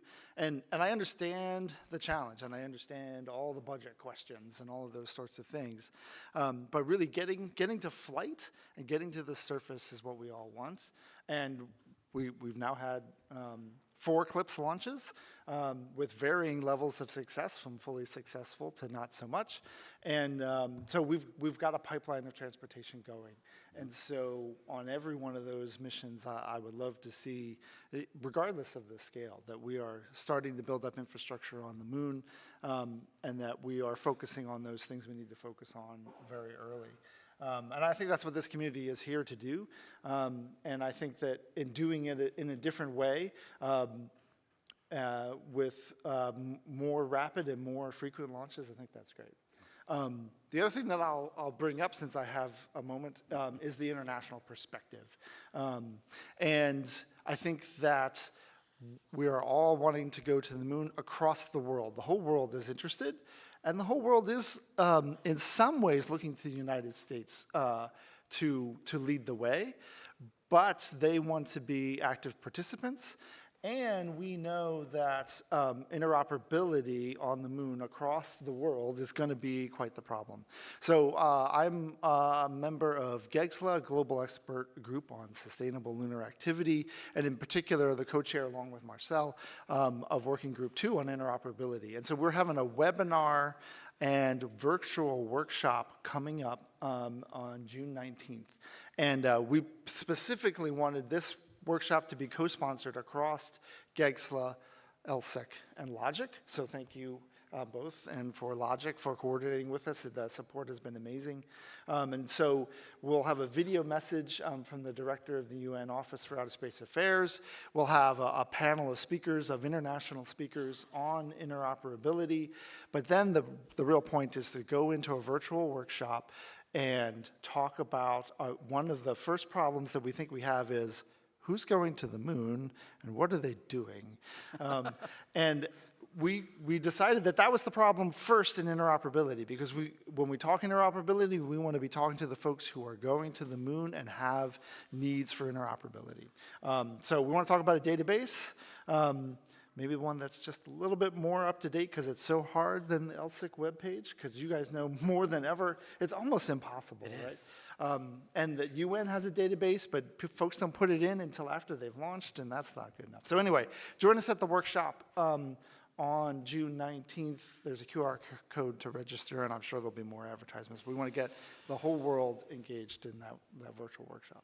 Thanks, Tim. And I mean, that gets at one of the questions that I think happened earlier that didn't get asked, which is how are we coordinating on these things? You know, we coordinate on stuff like this. So Yes, thank exactly. you. Yeah. All right. Yeah. Well, hi, everybody. So I'm here kind of representing academia, and I'm going to, maybe my take's going to be a little hotter. So first of all, I feel like the American model for research, which has been incredibly successful for over 100 years, is a three-legged model. It's a model based on government, industry, and academia, and every part of that economy has a role to play. And that model is under threat. I mean, at least some of those legs, we don't know what's going to happen. And so I think we have to think about how do we protect this model of engaging in research that is really created the world that we live in. And you know, there are things we can control and things we can't control, so we can't control everything. But one thing I think we need to think about is how things are changing, because, you know, stability is always kind of an illusion. The idea that everything will stay the same, that it is the way it was yesterday, that doesn't really exist. That's just a perception. So one thing that has changed, I think, is, you know, we see so much more commercial investment in space. And you know, a lot at LEO, but, you know, we can extend that to the moon. And I think one thing that needs to change is the way universities do research. And one of the ways that universities can change the way they do research is they can engage more with the commercial sector. And so really what I want to see is more streamlined engagement between academia and industry. And historically, I think people feel, well, maybe that's government's role, but I don't, you know, number one, we don't know what's going to happen with the government. Number two, with all the investments that we're seeing in commercial space, I don't think we need to rely 100% on the government anymore. So one of the things we really need to focus on is streamlining the process for commercial engagement with university. And one of the big elephants in the room is intellectual property. And I really think we need to find more favorable terms for companies to commercialize intellectual property that is developed at universities. You know, universities have a philanthropic mission. Their mission really is to benefit society. And it isn't about making a profit. So I don't think there's really any conflict between a university developing technology that then gets commercialized by a company for profit. That's perfectly fine. I mean, society benefits. So I really think, you know, as we look to lunar science, and that's the other thing I want to say, is through all of this process, we don't want to lose science, right? I mean, we're facing these big budget cuts in science. But, you know, we can do science with commercial initiatives. You know, commercial missions can have payloads that have scientific applications. They can also be dual use. You know, why not think about all the things you could learn from a radiation dosimeter, right? I mean, it has tremendous benefit for the science community, but it also is something a commercial industry provider would be very interested in for like the survival of their hardware or improving their missions for the future. So, you know, I think we need to have these dual use engagements where we can really let science continue and thrive through the commercial sector as well as through just government funding. So I'll stop there. That's great. Maybe we're moving up like a hot wing style. I don't know if anybody's seen that, where it gets spicier as we go along. Yeah, I'll touch on, I think, I want to kind of beat over the head what was discussed in the last panel, which is we need actual mechanisms for funding demand signals. You know, no longer is this a market that's sort of we're satisfying the needs of one customer, which is NASA. Obviously, with some potential budget restrictions or budget cutbacks, you know, there are other organizations in the DoD internationally from a space agency perspective, from a commercial perspective, that have priorities and are trying to push those forward. And, you know, I think about mechanisms like what the Texas state government did with the Texas Space Commission, creating this SURF grant. You know, I think it was $150 million of funding for different projects that were going to enable that state to foster innovation and local capacity and capability for their, you know, state space industry. And why can't we mirror that on an international level, right? Why can't it be maybe led by the U.S. and NASA, you know, DoD agencies, commercial, to define what those regulations are, define what the rules of engagement are, and then allow international organizations and agencies to fund, to put, you know, their money where their mouth is, to actually fund those initiatives and create this pool of capital that maybe is broad, that allows a number of different solutions to, you know, respond and get funding, which creates a demand signal for private capital to ultimately fund those initiatives or maybe match funding. But ultimately, I think we're not necessarily talking about, you know, the mechanisms. And there's examples of, from a national security perspective, you know, there's an example like AUKUS, which is a trilateral security agreement between Australia, the US, and the UK to enhance military capabilities. I think also LASSO, DARPA LASSO, which is this active solicitation right now, is a great example of agencies working together. It's a DARPA program, but NASA's involved, USGS is involved in different ways, and obviously soliciting commercial solutions for capabilities in low lunar orbit and to map water ice on the moon. So I think we need to look at what's already been done from a, you know, national security sort of collaboration perspective, from a intergovernment agency perspective, and try to replicate that on an international scale to create the demand signals for private capital to really be confident in, you know, returns on their investment.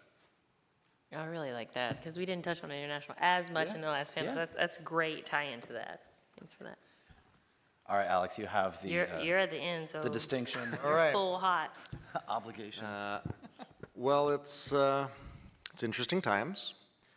I always enjoy this meeting because, you know, this is a group of people who really think about how we're going to be developing whatever we develop on the lunar surface.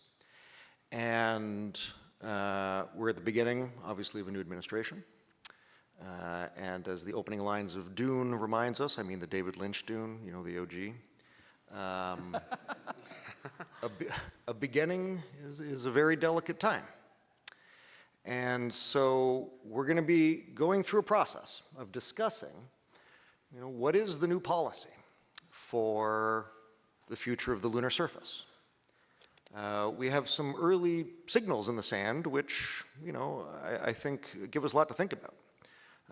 The President's budget request, at least from the skinny budget, is the largest single budget reduction that NASA has ever seen. A total budget reduction of $6 billion proposed. We'll see what Congress does. We'll see how that all proceeds, but it's a pretty big shift. When I served in the Office of Administrator in the first Trump administration, every year the Trump administration was trying to ask for more money. So there's a shift there. In addition, the skinny budget includes information related to prioritizing missions to Mars. So in a world where you have a reduced top line at a very significant level, now you have this potential new out-year lean of implied funding for a very complicated and expensive mission of sending humans to Mars. So what is that all going to mean for lunar surface, right? I mean, that's obviously the question. We don't have crystal balls. But I think one of the things that we can see coming, and I think this is one of the subjects that this community will be heavily engaged in, is what I've come to kind of think of as the debate between the lunar minimalists and the lunar maximalists. And the lunar minimalists are kind of folks who say, well, you know, all we need to do is land. We'll see whether or not there's a business case. You know, maybe obviously we'll bring some rocks back. Obviously we'll make that geopolitical signal. But we don't need really to commit to lunar surface architecture because we might want to keep our options open for the future. We need to land. We'll figure out after that. And then, of course, the lunar maximalist community says, no, we must immediately commit to a full industrialized city on the moon tomorrow. And I've obviously painted kind of two straw men there, but those kind of represent, I think, some of the trends that we see. And I think one of the opportunities before us is to really kind of target a practical, reality-based approach, suggestion for policy related to the lunar surface. I love the line of, you know, one of many customers, NASA, one of many customers. Used it many times myself when I was in the agency. However, when one of the customers is 98% of your revenue, then there's some quotes around that line. And that's still where we are. There's investment that's coming in, but a lot of that is hoping to get some of that future revenue. And right now, we're not seeing a lot of new sources of revenue, right? Even we talk about the DARPA one, okay, I don't know, 50 million a year. Okay, we're still in that same percentage ratio, right? So I think we need to recognize that. We also need to recognize that in this budget proposal, and this is a pretty significant shift, within about 5 years, NASA would have no operational role for human spaceflight vehicles whatsoever. Gateway would be canceled, SLS and Orion would be canceled, ISS would be canceled. That is a type of shift in US space policy that I'm not sure we've really had a really robust thought about for a while. It's quite new. And so I'm a genuine believer in the never waste a good crisis. And so if that is a trend, as I said, Congress gets to weigh in, we'll see where it all ends up. But if that's a trend, I would humbly submit to this community that we should think about a practical reality for a sustained lunar presence. In a world where there really is predominantly government revenue, and in a world where NASA, I think, is going to need to be figuring out what it operationally is going to be responsible for in the future that might be different than what it has been responsible for in the past. Having NASA own and operate some of the core infrastructure, not all, but some of the critical pieces required for long-term permanent human presence, which would include, let's just say, a HAB and at least some of the energy. That, I think, would give us a pretty clear role for the agency, and it would still be, none of that's cheap, right? The main cost is actually just resupplying with people and cargo. But that, I think, is a policy that is within our grasp if we're able to accept that level of ambition rather than the maximalist approach where we have all manner of ISRU immediately, and we also commit a little bit more to the lunar surface than simply landing and seeing what happens. Yeah, so I have so many themes that I pulled from those. It was a very delicious meal and got spicy. I think ending with something that is red planet related kind of gets some spice in there. I want to poke just briefly on what you said, and I think you very artfully set up two straw men and then drew a line that says between them. And we've talked a lot from this community about the big filter that it will be in getting there and operating. This is what Tim started with, and it actually was implied, I think, with what Alex got to at the end. So I think that that's something that we actually all kind of agree on, is that, we got to fly and do this, but that is in doing that, we will discover what is the pragmatic and whose role that can be and how industry can support that. In the middle, the mid-course was, I took it as removing some of the artificial barriers between academia and commercial, and being able to understand what those are. And then what Tim number 2 was talking about was some of the artificial barriers between the different funding bodies. So I thought that was a really interesting playthrough. Really appreciate you all's perspectives there. We did not actually plan that out, but it was beautiful. Thank you. So one of the questions that we had kind of set you up for when we were planning some of this is, what do you see as some of the biggest disconnect from some of these lunar surface concepts and some of the capabilities that industry is ready to provide? And where is there a really good match? So anyone who wants to jump in on that, I'd be very happy to hear. And you can't just say Lunar Outpost or Lockheed Martin. I mean, I guess I'll just start and say that I think survivability is to me a big issue. Pretty much everything that's gone to the moon has only planned to live for 2 weeks. So how do we make that, how do we make that go multiple cycles?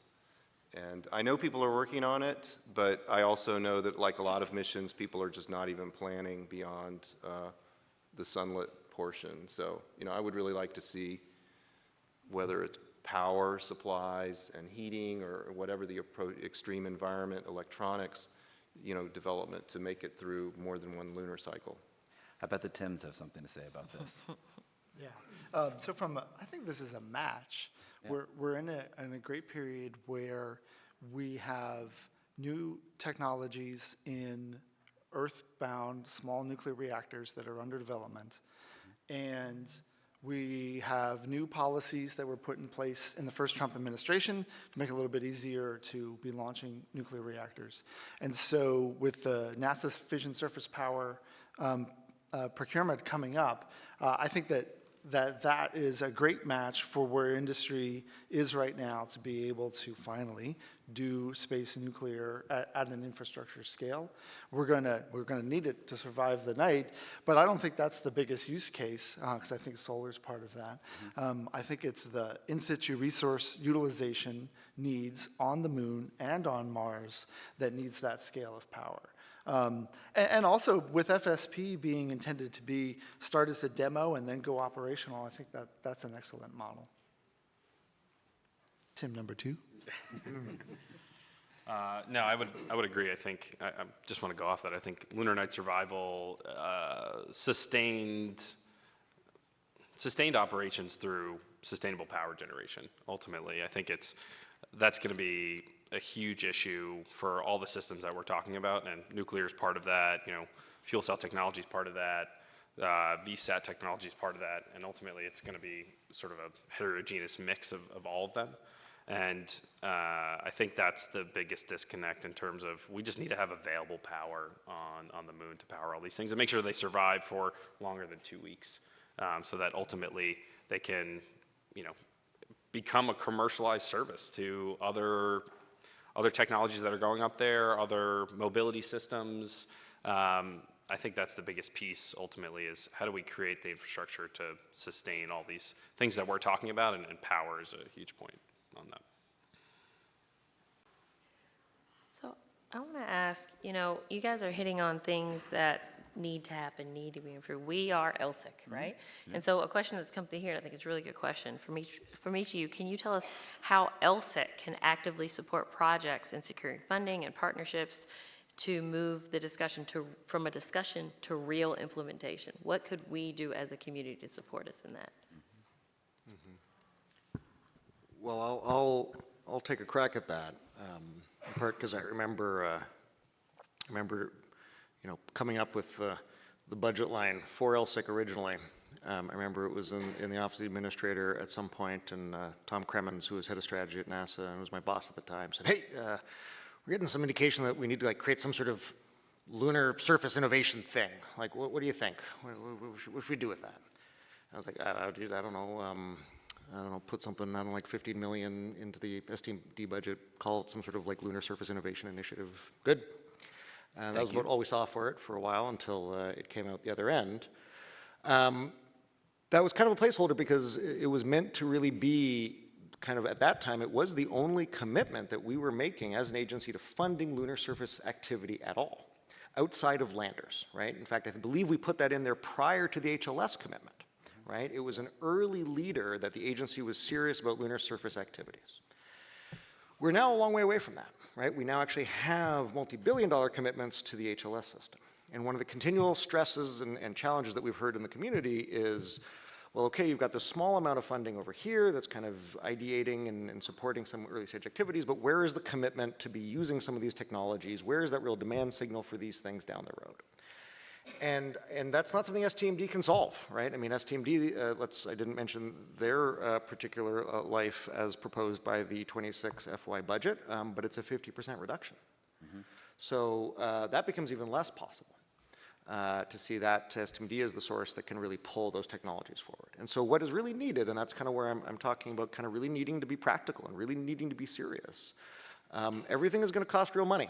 Everything serious on the lunar surface is going to cost, you know, not single-digit millions. It's going to be in the hundreds of millions to potentially, for some items, billions. So you're going to need to have, in this context, it would be ESDMD, articulate more clearly what its permanent infrastructure is going to be. Now, that's a policy decision, right? They will not come to that decision by themselves until it is made clear to them that that is in fact the political expectation of this administration, and that is built into the budgets. But that's what we're going to need to see. It's going to need to be run from ESDMD. So in some respects, I would say one of the things that LSIC community can do is to recognize that it's not within STMD's power to solve these things, and that there needs to be collective advocacy for making sure that ESDMD actually has a demand for permanent lunar infrastructure. And I certainly agree with that, but I'm going to add an and I am a human spaceflight guy. I had spent 10 years on Orion, and I really value the importance of that mission as core to NASA. But I do think that if we overemphasize the human part as opposed to the robotic part, that we might get ourselves a little stuck. So having a focus on infrastructure to support robotic activity should be there as well. And I think one of the things that LSIC has done very well is create this community and brought a lot of the community together. But perhaps, as we were talking about, that we're breaking down barriers between funding sources. Maybe LSIC can help coordinate funding sources. And so that's bringing in the investor community, both venture capital and more old-fashioned. But I think it's also bringing in international government funding, international investment. There are space investors, and perhaps they should be here with us too, as well as which you are doing is sort of like, from a NASA perspective, what are the right places to put things? Yeah, Tim kind of stole my thunder. I was going to talk exactly about that. Can I get a show of hands? Who is a venture investor, family office, private equity associate? One hand. Blair. It would be great if half the room was raising their hands, right? I think engaging in the venture community, engaging with private capital, we got to hear what's important to them, like return on investment, ROI. They need to see a path to 3x, 10x their investments, depending on the maturity of what they're investing in. And ultimately, if LSIC could be, I talked a little bit about funding mechanisms and demand signal mechanisms. If LSIC could engage all of the stakeholders together, get them in a room, and we're having breakout sessions on what are those funding mechanisms, and the right people are in the room to define what those are, that's like an actionable step that they could take back to their internal folks and try to sell it, because they've had everyone around the table, all the voices, all the considerations, and ultimately it's a sort of a real product that they can take internally. But I think that's, to Tim's point, it's like we got to get more of those folks in the room that are part of these stakeholder groups that have a real seat at the table at this point. I agree with that. We've talked about that before, about trying to really increase that sector.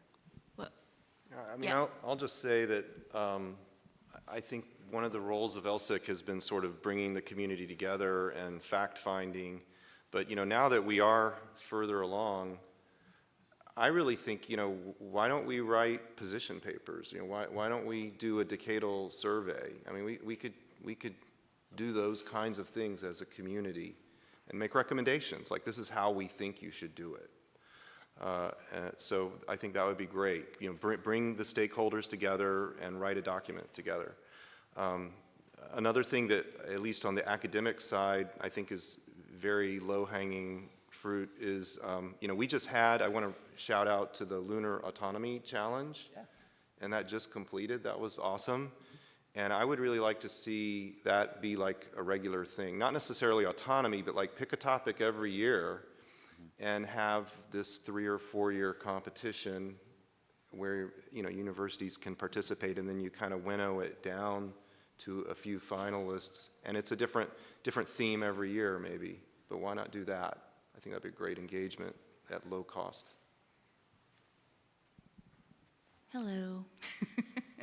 Oh, there you go. Yeah, I've been trying really hard not to talk, but This is y'all Mickey's done it voice, now. by the way. I gave you a mic beforehand. I know, We that was knew. dangerous.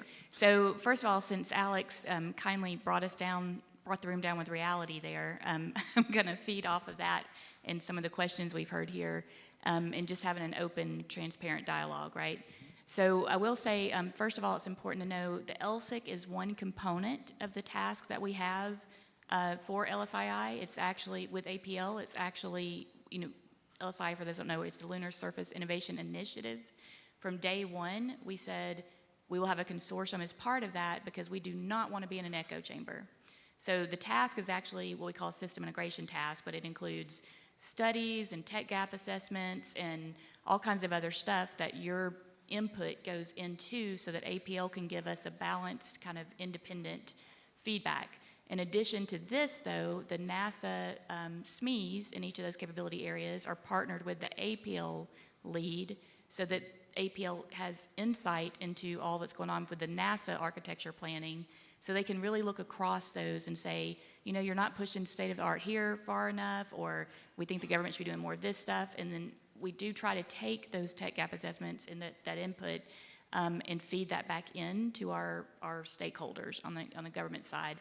That we have been trying to do that. I will be the first one to tell you it has not been as effective as I'd hoped in terms of how the products are used, and it is hard to get those to resonate. So we should talk more about how to do that effectively.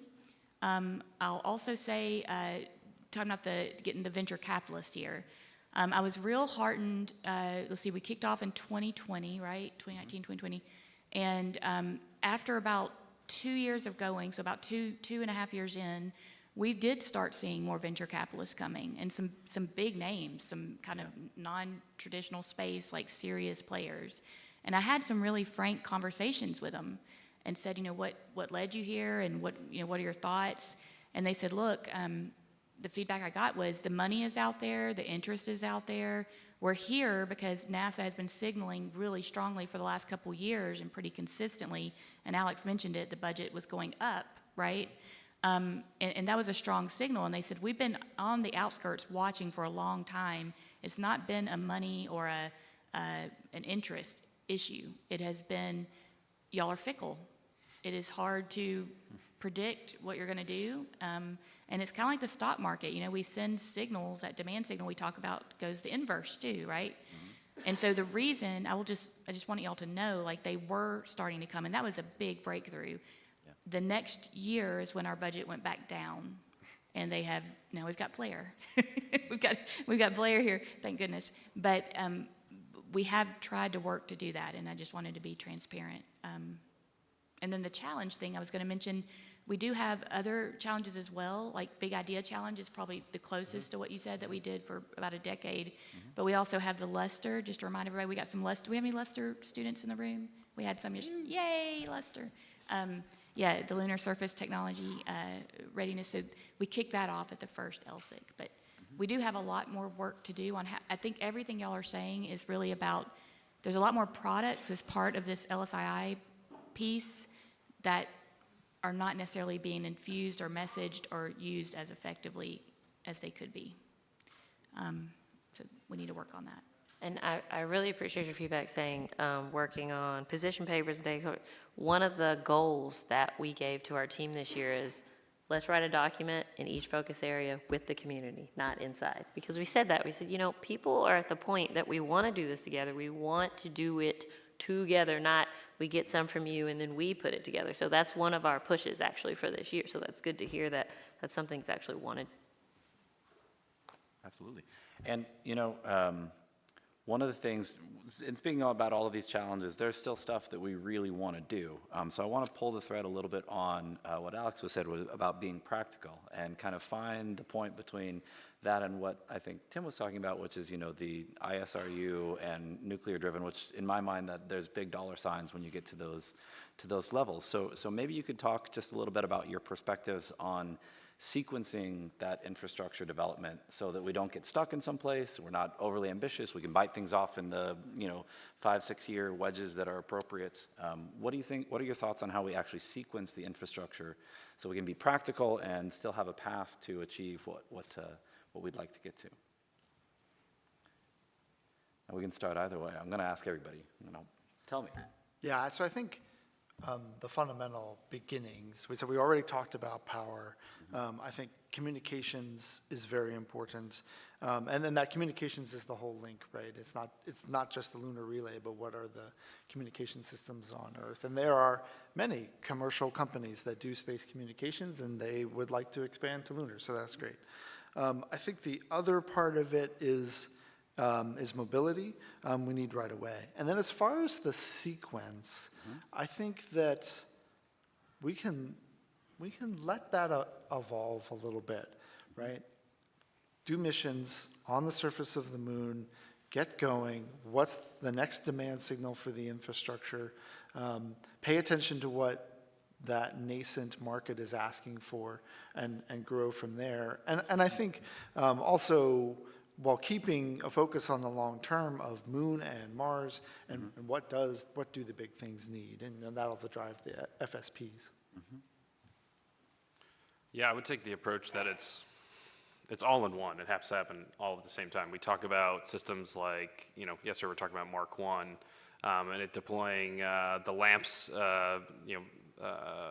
power infrastructure. And once that lands and has lunar night survival capabilities, it could be a comms node, it could be a power node, and that, that other heterogeneous systems can plug into. Like the LTV that we're developing can be used as a relay back to Earth for comms. It could also transfer power.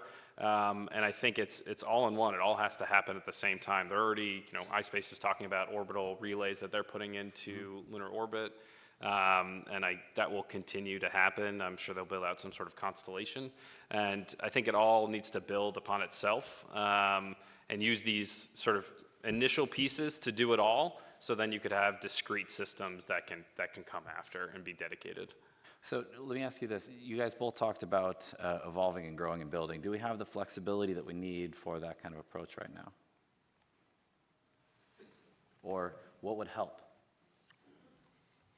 What do you mean by flexibility? Right, so if we're going to have to field these, and you said we have to evolve it, so that means that we have to have a plan to go from, the first ones that are going to be operable later on. What is the first? You're going to land something, right? And then you want to be able to make a change. So that means, you're going to do this now. Are you saying everybody is just going to keep watching that, or is there some, larger plan for what you learn here to feed forward into the next thing that you do? Are you getting at how Organic we go or more about systematic? building? Okay. Yeah, exactly. I have an analogy which I think is relevant, which is the space station. Like, if you think about the way space station was built and the way it grew, like the first couple of modules were actually a fully self-sufficient space station. They were just smaller. Right. And then you added more specialized, like crew quarters and, science observatory and so on. And so I would think you would do something similar for like a lunar modules expansion, where you kind of start, and I think part of it is having a plan, so the whole thing is kind of envisioned from the beginning, but then taking advantage of the things you learn along the way so that you can kind of phase in new technology as you get it. I mean, to build on that, I see my colleague Steve Clark in the audience there, and I'm recalling kind of the work that we did back in 2019 for, what we thought was going to be the Artemis base camp, right? The first time we really started designing it. And I still think that the implied sequence there is the right one. You mentioned let's not forget about the robotics, agreed. The robotics has like hundreds of millions of dollars in it. The humans have the billions of dollars. And so the first critical thing to get committed to is what we call the foundation surface hab. We need an actual national habitat that we will be living in. Once you have that commitment, that is the demand driver for everything else. And we had that at the plan, and we kind of frankly lost focus on it, right? The plan was to actually proceed with foundation surface hab, and then administration change, we kind of went into whole objectives-focused activity, and objectives are fun, they're very cheap. A foundation surface hab is expensive, it's a real commitment. But if we can make that commitment, then you'll get the second part of the sequence, which was going to be power. Right? In fact, you need those pretty close because you can have a power system, so you can have a hab that is mostly self-sufficient, but then you put the power, and then that, if you build it successfully, and I know there's people who are talking about doing power beaming from orbit, so there's different options, in the trade there. But those are the two key pieces of infrastructure. But we really got to start with the commitment to hab, because if you don't have that commitment, then you do not, in fact, have a commitment to a lunar surface permanent presence. Yeah, it all goes back to demand signal, right? We need that strong demand signal to ultimately, deploy these discrete systems. As you said, like if there's a foundational habitat platform, that'll be a huge demand signal for all the enabling technology that we need for it. Exactly. Do you really have to start with human, a commitment to human, or can you start with robotic surface exploration and then build your way to human? Do you want billions of dollars going to the lunar surface, or do you want hundreds of millions of dollars going to the surface? It opens up opportunity for robotic systems. Like the robotic systems are needed to build the infrastructure for human permanence. So if you get that funding, that huge demand signal, like what's going to enable the habitation platform to be assembled, serviced, moved from place to place potentially? Robotic systems. And I'll put it at a tactical level. If you make the push for a permanent human capability on the surface and you're unable to get it politically, then that's going to be the signal that this is not going to be a huge market. And that's actually, it's funny, the next question I was going to ask, because we have it in here, is what is or should be LSIC's plan to engage VC and private equity? Because what Nikki was getting at is they saw the demand signal and then it went away. So it's kind of getting at that if we don't have that right now, how do you think we could go about pulling those people in? We would love more Blairs in the room, right? Not just one. What are your thoughts on that? Well, I think Alex, what you're pointing at is that what is the revenue source? And today, the revenue source is government spending, and therefore humans and billions of dollars is what's necessary. If we can get to a different revenue source, and Lockheed Martin's favorite is water and propellant, and bringing that propellant back to Earth orbit where there's a lot of a space economy, that's good. But we need to do the prospecting to see if that water is there and accessible. And I think that actually kind of calls back to the role of government. I have to say I'm more of a Star Trek guy than a Dune guy. But I think the role of government is to be that nugget of the center of everything, pushing things before there's a commercial market. And sometimes that doesn't necessarily have to be hugely expensive. NASA does the first water prospecting mission, and we get real results, and venture capital and private investment is like, okay, that's enough data that I'll fund the next mission. And so being that center spark to get us over a tipping point is where I feel government roles is. Should we debate that, or? Yeah. I mean, so I agree. I think I would point everyone to the demand drivers of the cislunar economy paper that we had Stippy do for NASA a number of years ago. And for the next 15, 20 years, those markets do not seem to be likely, right? And so we do have the benefit of being in an industry that gets to think quite long-term, right? We think about truly far-term futures, right? So I can agree with you on kind of where we up at that end point, right? We do want that world where those are the markets. But given the expected costs, the expected cost of the infrastructure required to get those resources, also let's remember water really doesn't actually contribute new revenue sources. It's actually largely something you're selling to other parts of the ecosystem. So in terms of new revenue sources, it doesn't look like there are a lot. Right? There's always speculation, maybe the DoD's there, but that's always kind of something that I frankly hear about a lot more than I see. And so I think if we're really serious, we have to become serious. We have to say, yeah, NASA's going to be the revenue source for this, and how are we going to be driving these demand commitments? And I think without a commitment to a permanent lunar presence with humans, I don't think you get any of the other things. I think it becomes so much smaller. And then it's even harder to close the business case. I'll even go a little one step farther and say, I actually think you need even the power systems to be owned by the government for a very particular reason, which is that when we do the ISS National Lab, we give away $400 million worth of already paid for assets to commercial companies for free, provided they're doing research or they're doing something of value to the nation, right? Because we already have an ISS, and so we don't need to then charge the companies for the use of that resource. Power could be very similar. To help close the business cases of ISRU companies, it would be very beneficial if you could say, hey, there's already this available power that NASA has, and if you need to plug into it, don't worry about it. Just tell me what your research is, just like the ISS National Lab, and we're happy to provide you some free power. That is a very huge enabler to commercial activities. So I think we need to kind of have those conversations about what is the real total level of demand that we can expect for the next 10, 15 years, and then what does that mean in terms of a sustainable model that NASA can fund? Yeah, I think we're agreeing. It's just about the timeline. You're saying, and yes, this is what I think. The short term, I'm hoping 10 instead of 15, but the short term is dominated by that government spark. But tipping points happen fast, and so yes, we should do that. And if we hit a tipping point, then commercial will take over pretty quickly. Yeah, and that would be great, right? And so it's kind of like, how would this fail, right? Like, what are the ways in which this would fail? And I think if you don't have that government commitment and at least some public ownership of the infrastructure to make sure that people will continue to have their tax dollars appropriated for its support, I think that's pretty important. Because we're getting a potentially concerning signal, right? 25% budget cut.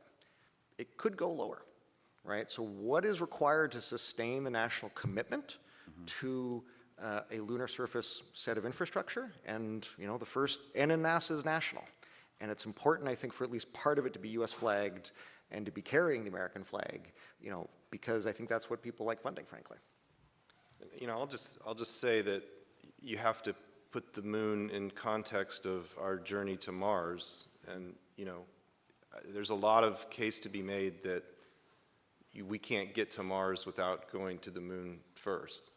And I mean, it is our testing ground. It's so much more accessible. I mean, it is a long way away, but it's a lot closer than Mars, right? Yeah. So I think when you put it in that framework, if we have an ideological commitment to go to Mars, then the moon is part of that. And if you can just get to a certain sustainability, then you get the economic drivers. So. I wanted to pull back just into something that I think is often a nuanced point, but we need to hammer in on a little bit. Nikki's always talking about the miracle happens here. I think about it as like the great filter that has stopped us so many times in trying to accomplish these things. And I think some of it is the barrier between what Glenn was talking about in the robotic and what Alex was talking about in the human. And I think that's something that we're often is missed in this discussion, is that one leads to the other, and the novel technologies of today need to become the foundational technologies that enable that human presence as well. So this also gets at one of those artificial barriers of, we want to do human stuff, we want it to go to humans, who's owning all of this stuff? And I think that one area where we owe ourselves some more attention is a deliberate, intentional approach that interleaves those, right? So I want to maybe hear about how maybe Glenn and Alex can meet in the middle on this process, and not just say it's humans or not to say it's robots. Like, it's going to be a progression. I don't think we're going to start with humans, for sure, 50 humans continuously. So talk maybe just a little bit about how you can make that message so that it is harmonious. We have a time here, we're together, let's make it so that it works. I mean, I would just say that, if we had a decadal survey for, lunar exploration, that you know, you could have all that in there. You could have the end state is the human occupation, permanent presence on the moon, and then, you know, you have the stepping stones to get there. So you're very clear that this is our goal, but, you know, we can't just wake up and have a permanent base on the moon. We have to build it over time. With no barriers between the robotics and humans. Yeah, One Exactly. strategy. It's an enabling push, basically. Yeah, I mean, we have an HLS program. We've got 2 HLS providers who've been selected. If they're able to land, you know, at least one of those can probably be turned into a HAB. And so you know, I don't think that part is as hard. That's why I'm talking about the commitment here. Each of those capabilities requires very significant budgetary commitments to be planned for. So yeah, it's not either or, right? Like that's been a false dichotomy for a long time. But again, I track the dollars, and so are you spending billions or are you spending hundreds of millions? And I think, you know, if we want more venture capitalists in the room, we want more, you know, private family offices, we better be planning to spend billions on the lunar surface. Otherwise, it will not be developed. You'll have, you know, some small CLIPS landers in the future, and that will be what the American space program is. That's not what we want, right? And so I think we have to scope it at a sustainable level. And the ISS is really the best example we have of this. We have companies that have innovated on new launch vehicles because we had a permanent demand need for the delivery of cargo and crew, because we had a national, you know, commitment to an international facility that justified the continued investment in those capabilities to allow them to evolve over time. Same model can work for the moon. Yeah, I think we're talking about use cases here, right? And I totally agree with Alex. I think we can all see ourselves, you know, in an astronaut that's stepping foot on the moon or is on the ISS. Like, there's a clear psychological through line to, you know, that's not that far away. If there's all this robotic activity with no humans on the moon, like, okay, cool. But like, you know, there's not like a national pride movement. There's just not a mental connection, you know, from a humanity perspective. It's almost like, what's the point, right? It's in the name of profit, that's great, but ultimately, if it's in the name of exploration and pushing the bounds of humanity, that gets people excited. And I think we're talking about robotic systems and humans working together. You know, ultimately, these robotic systems need to be designed for humans, but have applicability to all of these commercial applications. And I think, you know, I keep harping on LTV, it's just close to our heart, but LTV is a system that is designed for the Artemis astronauts to explore and to close their scientific objectives. It is a mobile laboratory, scientific laboratory, but it is also an infrastructure enabling vehicle. It is a large logistics mobility vehicle that could tow a fission surface power unit to where it needs to go. It can tow habitation models where they need to go. It can deploy power infrastructure. It can test all of these commercial technologies. And that's just like, you know, we designed it to run autonomously when it's not being utilized by crew. Yeah, and I think the LTV is a really nice example because we knew Lunar Outpost before you were LTV award, and like the early steps that you did to get your footing and like have a couple missions and really get this stuff going, and how that can lead to those connections there. Like, companies definitely do not see these boundaries at all. Right? Yeah, and Wes, your question's a difficult one, which is to how do we find a place in the middle? Yeah. And on ISS, we committed very early to, as soon as possible, have continuous presence on the ISS. And Alex, to your point, that was a huge demand signal, continuous presence. So, and we developed whole new rocket systems. If we're in a situation where we don't want to commit to continuous lunar presence right away, perhaps that's the middle ground. And that's is actually the current Artemis program, right? Is that they're going to spend about a week a year on the surface, and that is less than continuous presence, but it is the human spaceflight presence, and it has certain infrastructure needs. And then from a robotic perspective, including LTV and other things, that they're there 365 days a year with infrastructure built for humans. And so maybe that's the middle ground. Yeah, well, and I thought we were still, you know, looking to see kind of a 30-day stay as the target goal, because that was kind of planned for essentially a kind of hypothetical first Mars mission. So you're looking to get that kind of 30-day stay. So then your question is, can you afford 1 or 2 30-day stays in some infrastructure? And I think if you got to say 2 30-day stays per year, unclear whether that's there, but you're getting to a very significant demand signal already. And so I think that's the kind of level to be ambitiously shooting for. Yeah. That is not permanent presence, because I agree, it's a bit of a different beast than it was in Leo. And we talked a lot about ISS as the demand signal, but it also is it's a phenomenal symbol, right? So it's ISS. We all understand this. You can look it up. You can take pictures of it transiting the moon. It is a symbol that traverses all countries' borders, and that's a very powerful thing too. I'm curious if there's a thought that you could put to what we could do to coordinate to get better at what that symbol could be as we're projecting further on. So we're sending, one of the questions in the chat, for instance, is what are we doing when we're sending all these landings just to different locations? Are there simple things where we can pick a place and start building out in that way, and that can become the symbol? And maybe it starts also with the demand of it has to be this long for this many time, and that's the demand signal, as well as the symbol, which will also kind of work together to get that demand. Maybe you all can speak of that. Personally, I always like the kind of model where you land in a few places, right? So you kind of do some site observation, but you basically commit to somewhere.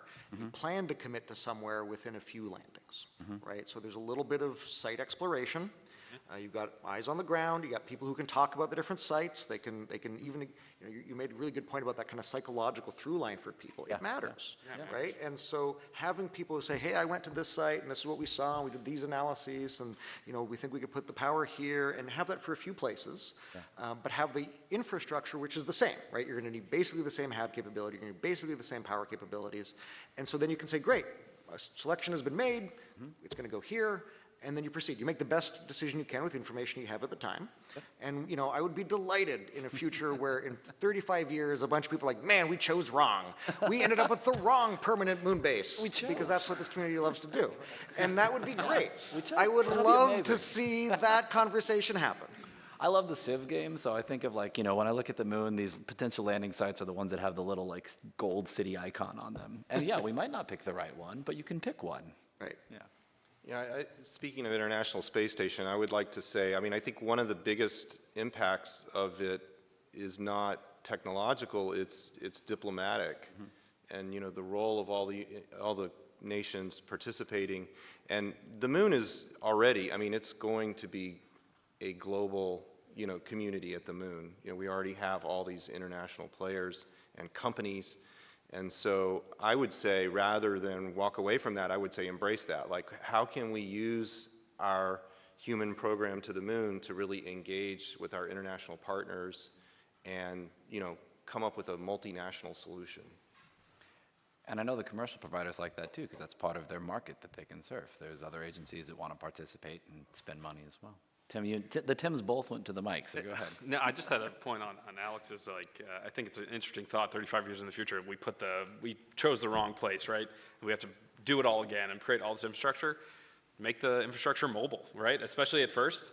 It's, we talk about the multipurpose HAB that OSCE is developing with Thales. We could potentially deploy that in a place that's maybe not so interesting. I think pretty quickly we'll know if the area that we've chosen is an area of interest for additional commercial activity and human exploration.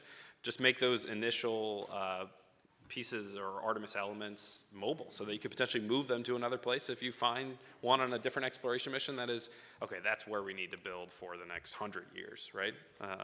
Make it interoperable. And Wes, you asked about, what's a symbol? And I think today, for me, a very enduring symbol that I'd like folks to be more aware of is, right, the Lunar Reconnaissance Orbiter is imaging the Apollo sites, and the footsteps are still there, right? And in the end, it's the artifacts of our activity, and the rover tracks are still there, and the experiments left behind are still there, and we can still hit them with the laser reflectors. So I think it's that activity that's visible to people on the Earth, with some help, that is that symbol. And then I do agree with,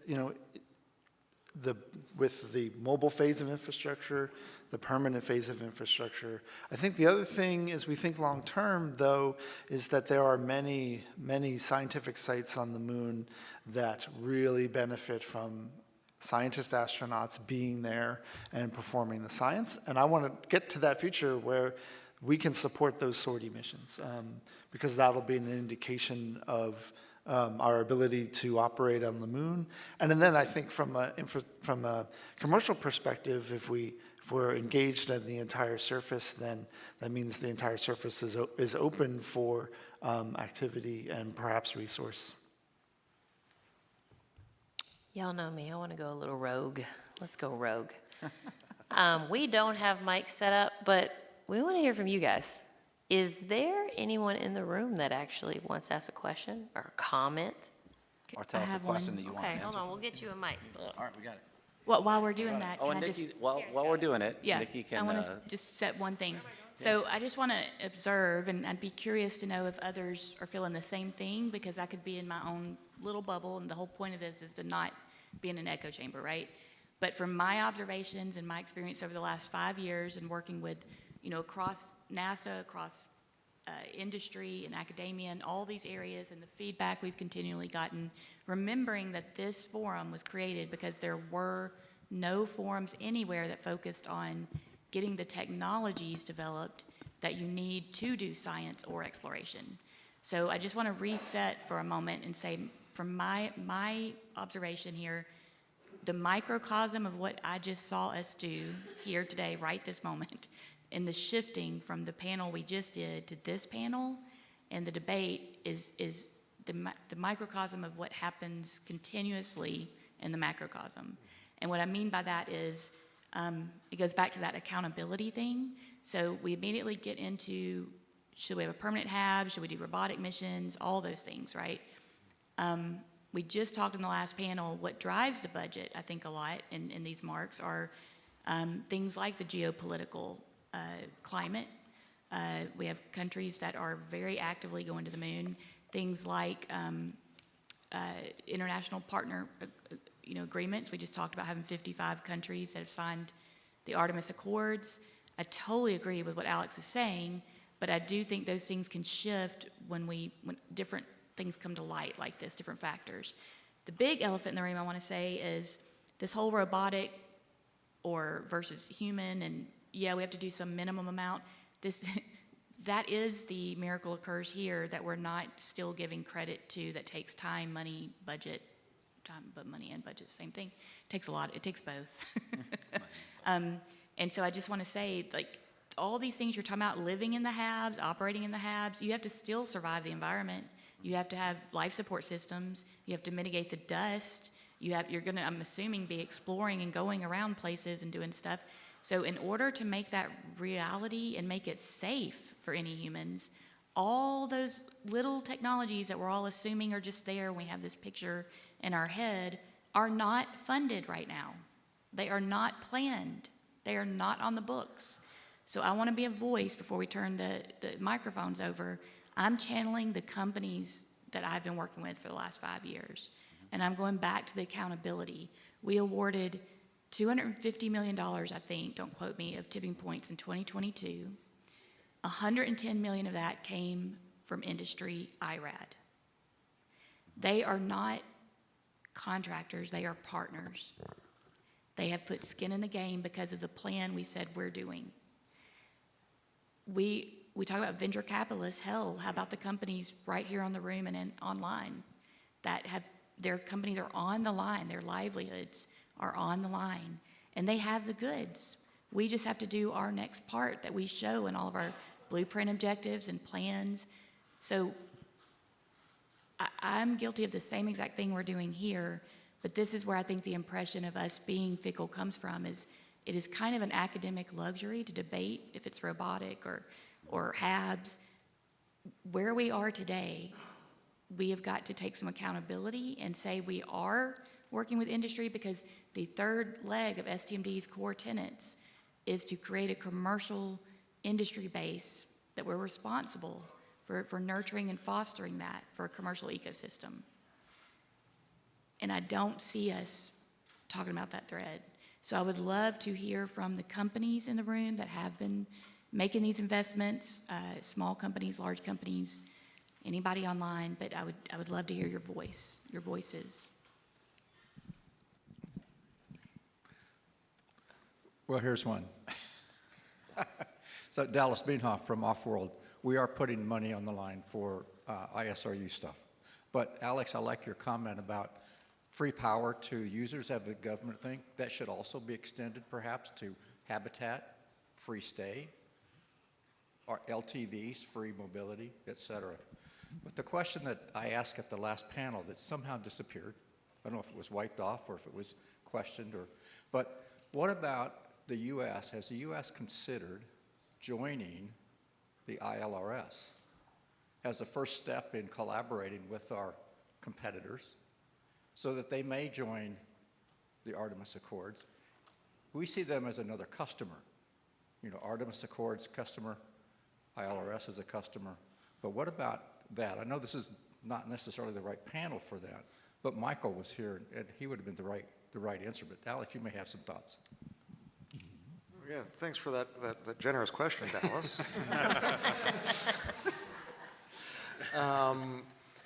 You know, it's tough, actually. It was kind of funny. You know, the Star Trek Dune reference was made earlier, right? And I think you're coming from a Star Trek perspective on that, right? And I can salute it, right? I loved it. I love TNG. It's great. I don't think we're in that reality right now. Might wish we were, but when I look at the world, I objectively don't see that. In fact, I see a driver of significant lunar expenditures coming from very much the opposite. And so I think, you know, whenever I was at NASA, I would always try to kind of say, you know, I think we need to remember some of the ideals that get us into space in the first place. Right? We do want a future where we are cooperating internationally with the world.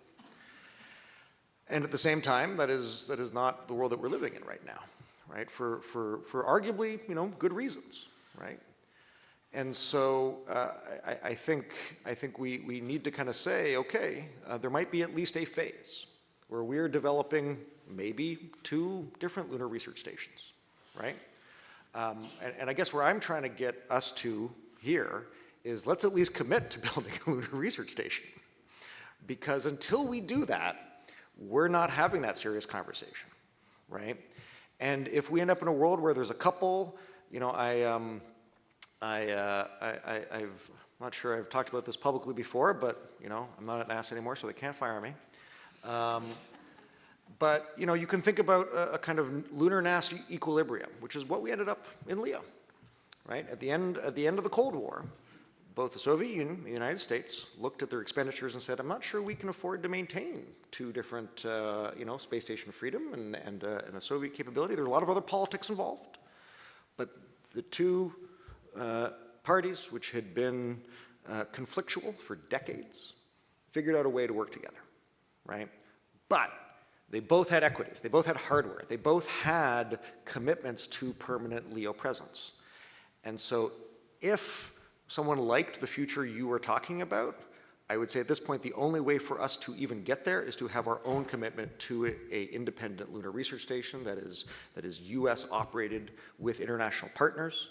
And if we are so fortunate that we can enter a future where we can cooperate with others, that would be wonderful. But I wouldn't bet on it right now.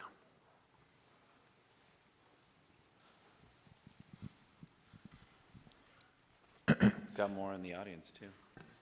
Eric Stroll here from Amphenol Aerospace. I think we all remember the Anasari X Prize and what that brought about, but just talking about funding mechanisms, and I guess my question is there a place for the kind of the prize model in for private companies to use to solicit work, and why don't we see more of that?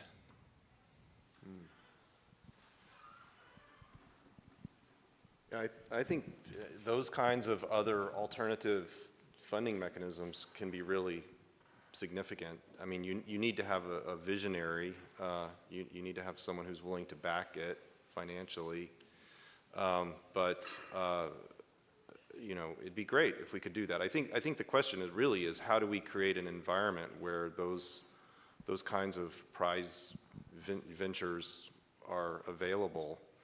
And I think part of that is, again, making the case, you know, creating the vision so that philanthropists want to get involved.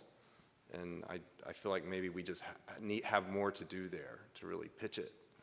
But, you know, why not? Sure. I mean, I think one thing we have to do is kind of wean ourselves away from total dependence on the government for all of the demand signal that we're asking for. So any way we can do it is good. Oh, hi. My name is Ajay Katari. I'm from President of Astox Corporation. I very much like and agree with Alex's idea of if we really want to have a cislunar economy, we have to have a lot of exciting things that can happen, and human presence and human permanent presence, but not permanent in the sense of same people staying there for a long time, but you know, rotating from time to time.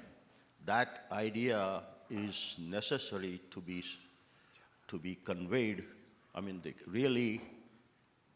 elephant in the room right now is that we need to go and together, four of you together, and LSIC, to go and talk to President Trump that we need to have this particular type of thing. If you can find $75 billion for Golden Dome, certainly we need billions of dollars for this, and we should be able to convince OSTP or President Trump to, I mean, I really urge you people at the dais right now to see, and others, to see if we can together make a case, a strong case for permanent human presence, which then can lead to a lot more in terms of cislunar economy.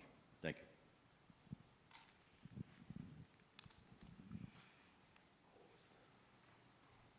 We'll take There's another one more.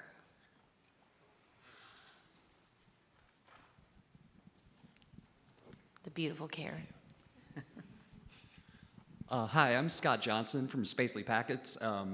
Feedback was requested from small businesses. I'm probably the smallest one here. I'm a mom and pop.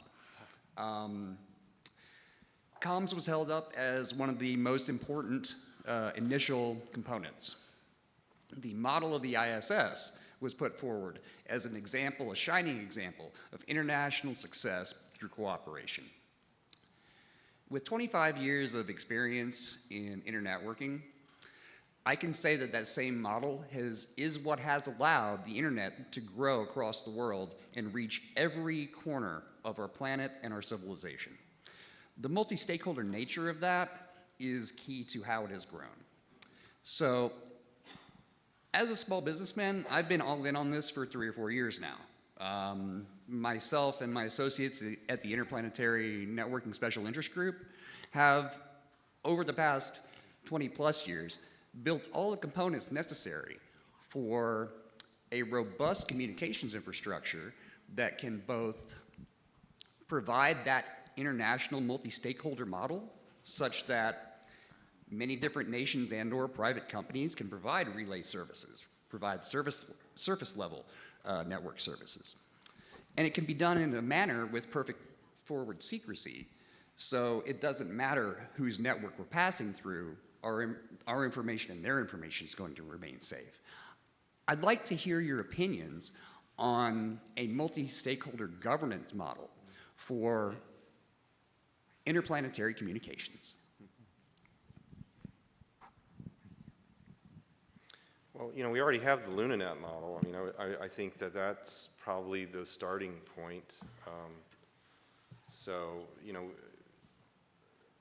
I feel like is nice there is that it's an opt-in model, that it's just a set of standards. If you conform to these standards, you're compatible with anybody else who conforms to those standards. So, you know, it's really intended for lunar system, but maybe you could have a solar system version of that. And I'll just note that, you know, the ITU has put onto its agenda a discussion of the use of lunar spectrum amongst the international parties. And so there is movement to that. And it's interesting because, you know, I agree the ISS is a particular shining example of international cooperation, but it's one type of international cooperation, right? There's other models you can think about. People have talked about the authority model. Could you set up an international lunar development authority? But the challenge with that stuff then becomes, well, how do you get, you know, if you're putting in a country's assets, how do you make sure that, you know, you get your return as the country that's funding it? So I do think we're in an interesting moment to be having those dialogues, and I actually frankly think if there are grad students who are interested in kind of political economic arrangements, it's a really good one to study. Okay, I think we're a little over actually, are we? Oh, sorry, you guys had such good stuff. We had to keep talking. There's a lot of questions we couldn't get to, but that doesn't mean that we're not gonna discuss these with Nikki and make sure all this feedback is given to NASA. But what I wanna say in closing this is, please bring this energy all the time. Like, all our meetings are good, don't get me wrong, but man, I feel like this meeting has been so good. The breakout rooms, the panels, there's been so much interaction. We've got breakout rooms after this that are getting at a lot of the topics that we've talked about up here. I don't want this to be the only forum that we can do this in. You can contact us at any time. I mean, we've got our emails up on our website. We want to do better, and we want to do the little piece of the pie that we, as LSI and LSIC, can do to give you what you need to push all this forward. And what I have heard as the LSIC director more than anything is, you want me to give you more work? Y'all want to write papers for free? This sounds great. That's something I've heard, and we're definitely going to push forward on that. Do you have anything before I talk about food trucks? I know Nikki wanted, I think, to say one last thing before we're finishing. You want Did you have something, something, Nikki? Mike? Do you have something? Yeah, just one quick clarification. It's a good prompt for food for thought as you go off and network and talk these things. So when we start talking about the power utility thing, the government providing that is exactly what I've been talking about in the LIFT framework that we're saying, or what are the things, again, the government should do that aren't yet profitable for industry or that common needs. And I've said this about space station forever. You know, you could make a business out of the, you know, rack size kind of hang your tile, but someone's got to cover the utilities and the infrastructure of the thing itself. And so that's a lot of what this Lift One framework does. But I do want to mention, as much as we jumped on that in terms from a space tech job jar, I'm just going to whine, from my existence and from many of the companies I'm trying to speak for, both of those sides of the coin are in our job jar right now in space tech. In other words, paying for and providing and developing that infrastructure, that plug and play that you come into, a lot of that falls on us. Also, though, if industry wants to come do ISRU, now that we've done that, or test a power system, we are partnering with them to do that. I would love to hear from industry if you're saying that industry has the funding to go develop the system if we have the interface, because I don't think that's true. They're still counting on that, a big portion of that funding to flow through the government out to them. So it goes back to that government demand signal. So just want to plant that here for discussion as we go through the day. Thank you, Nikki. Oh, I want to thank our panelists. They sat in these hot seats with their hot takes. We're going to start breakout rooms sometime. We're not going to push those. But the good thing is they can go as long as you want today, really. So go grab some lunch and be in these rooms at 12:15.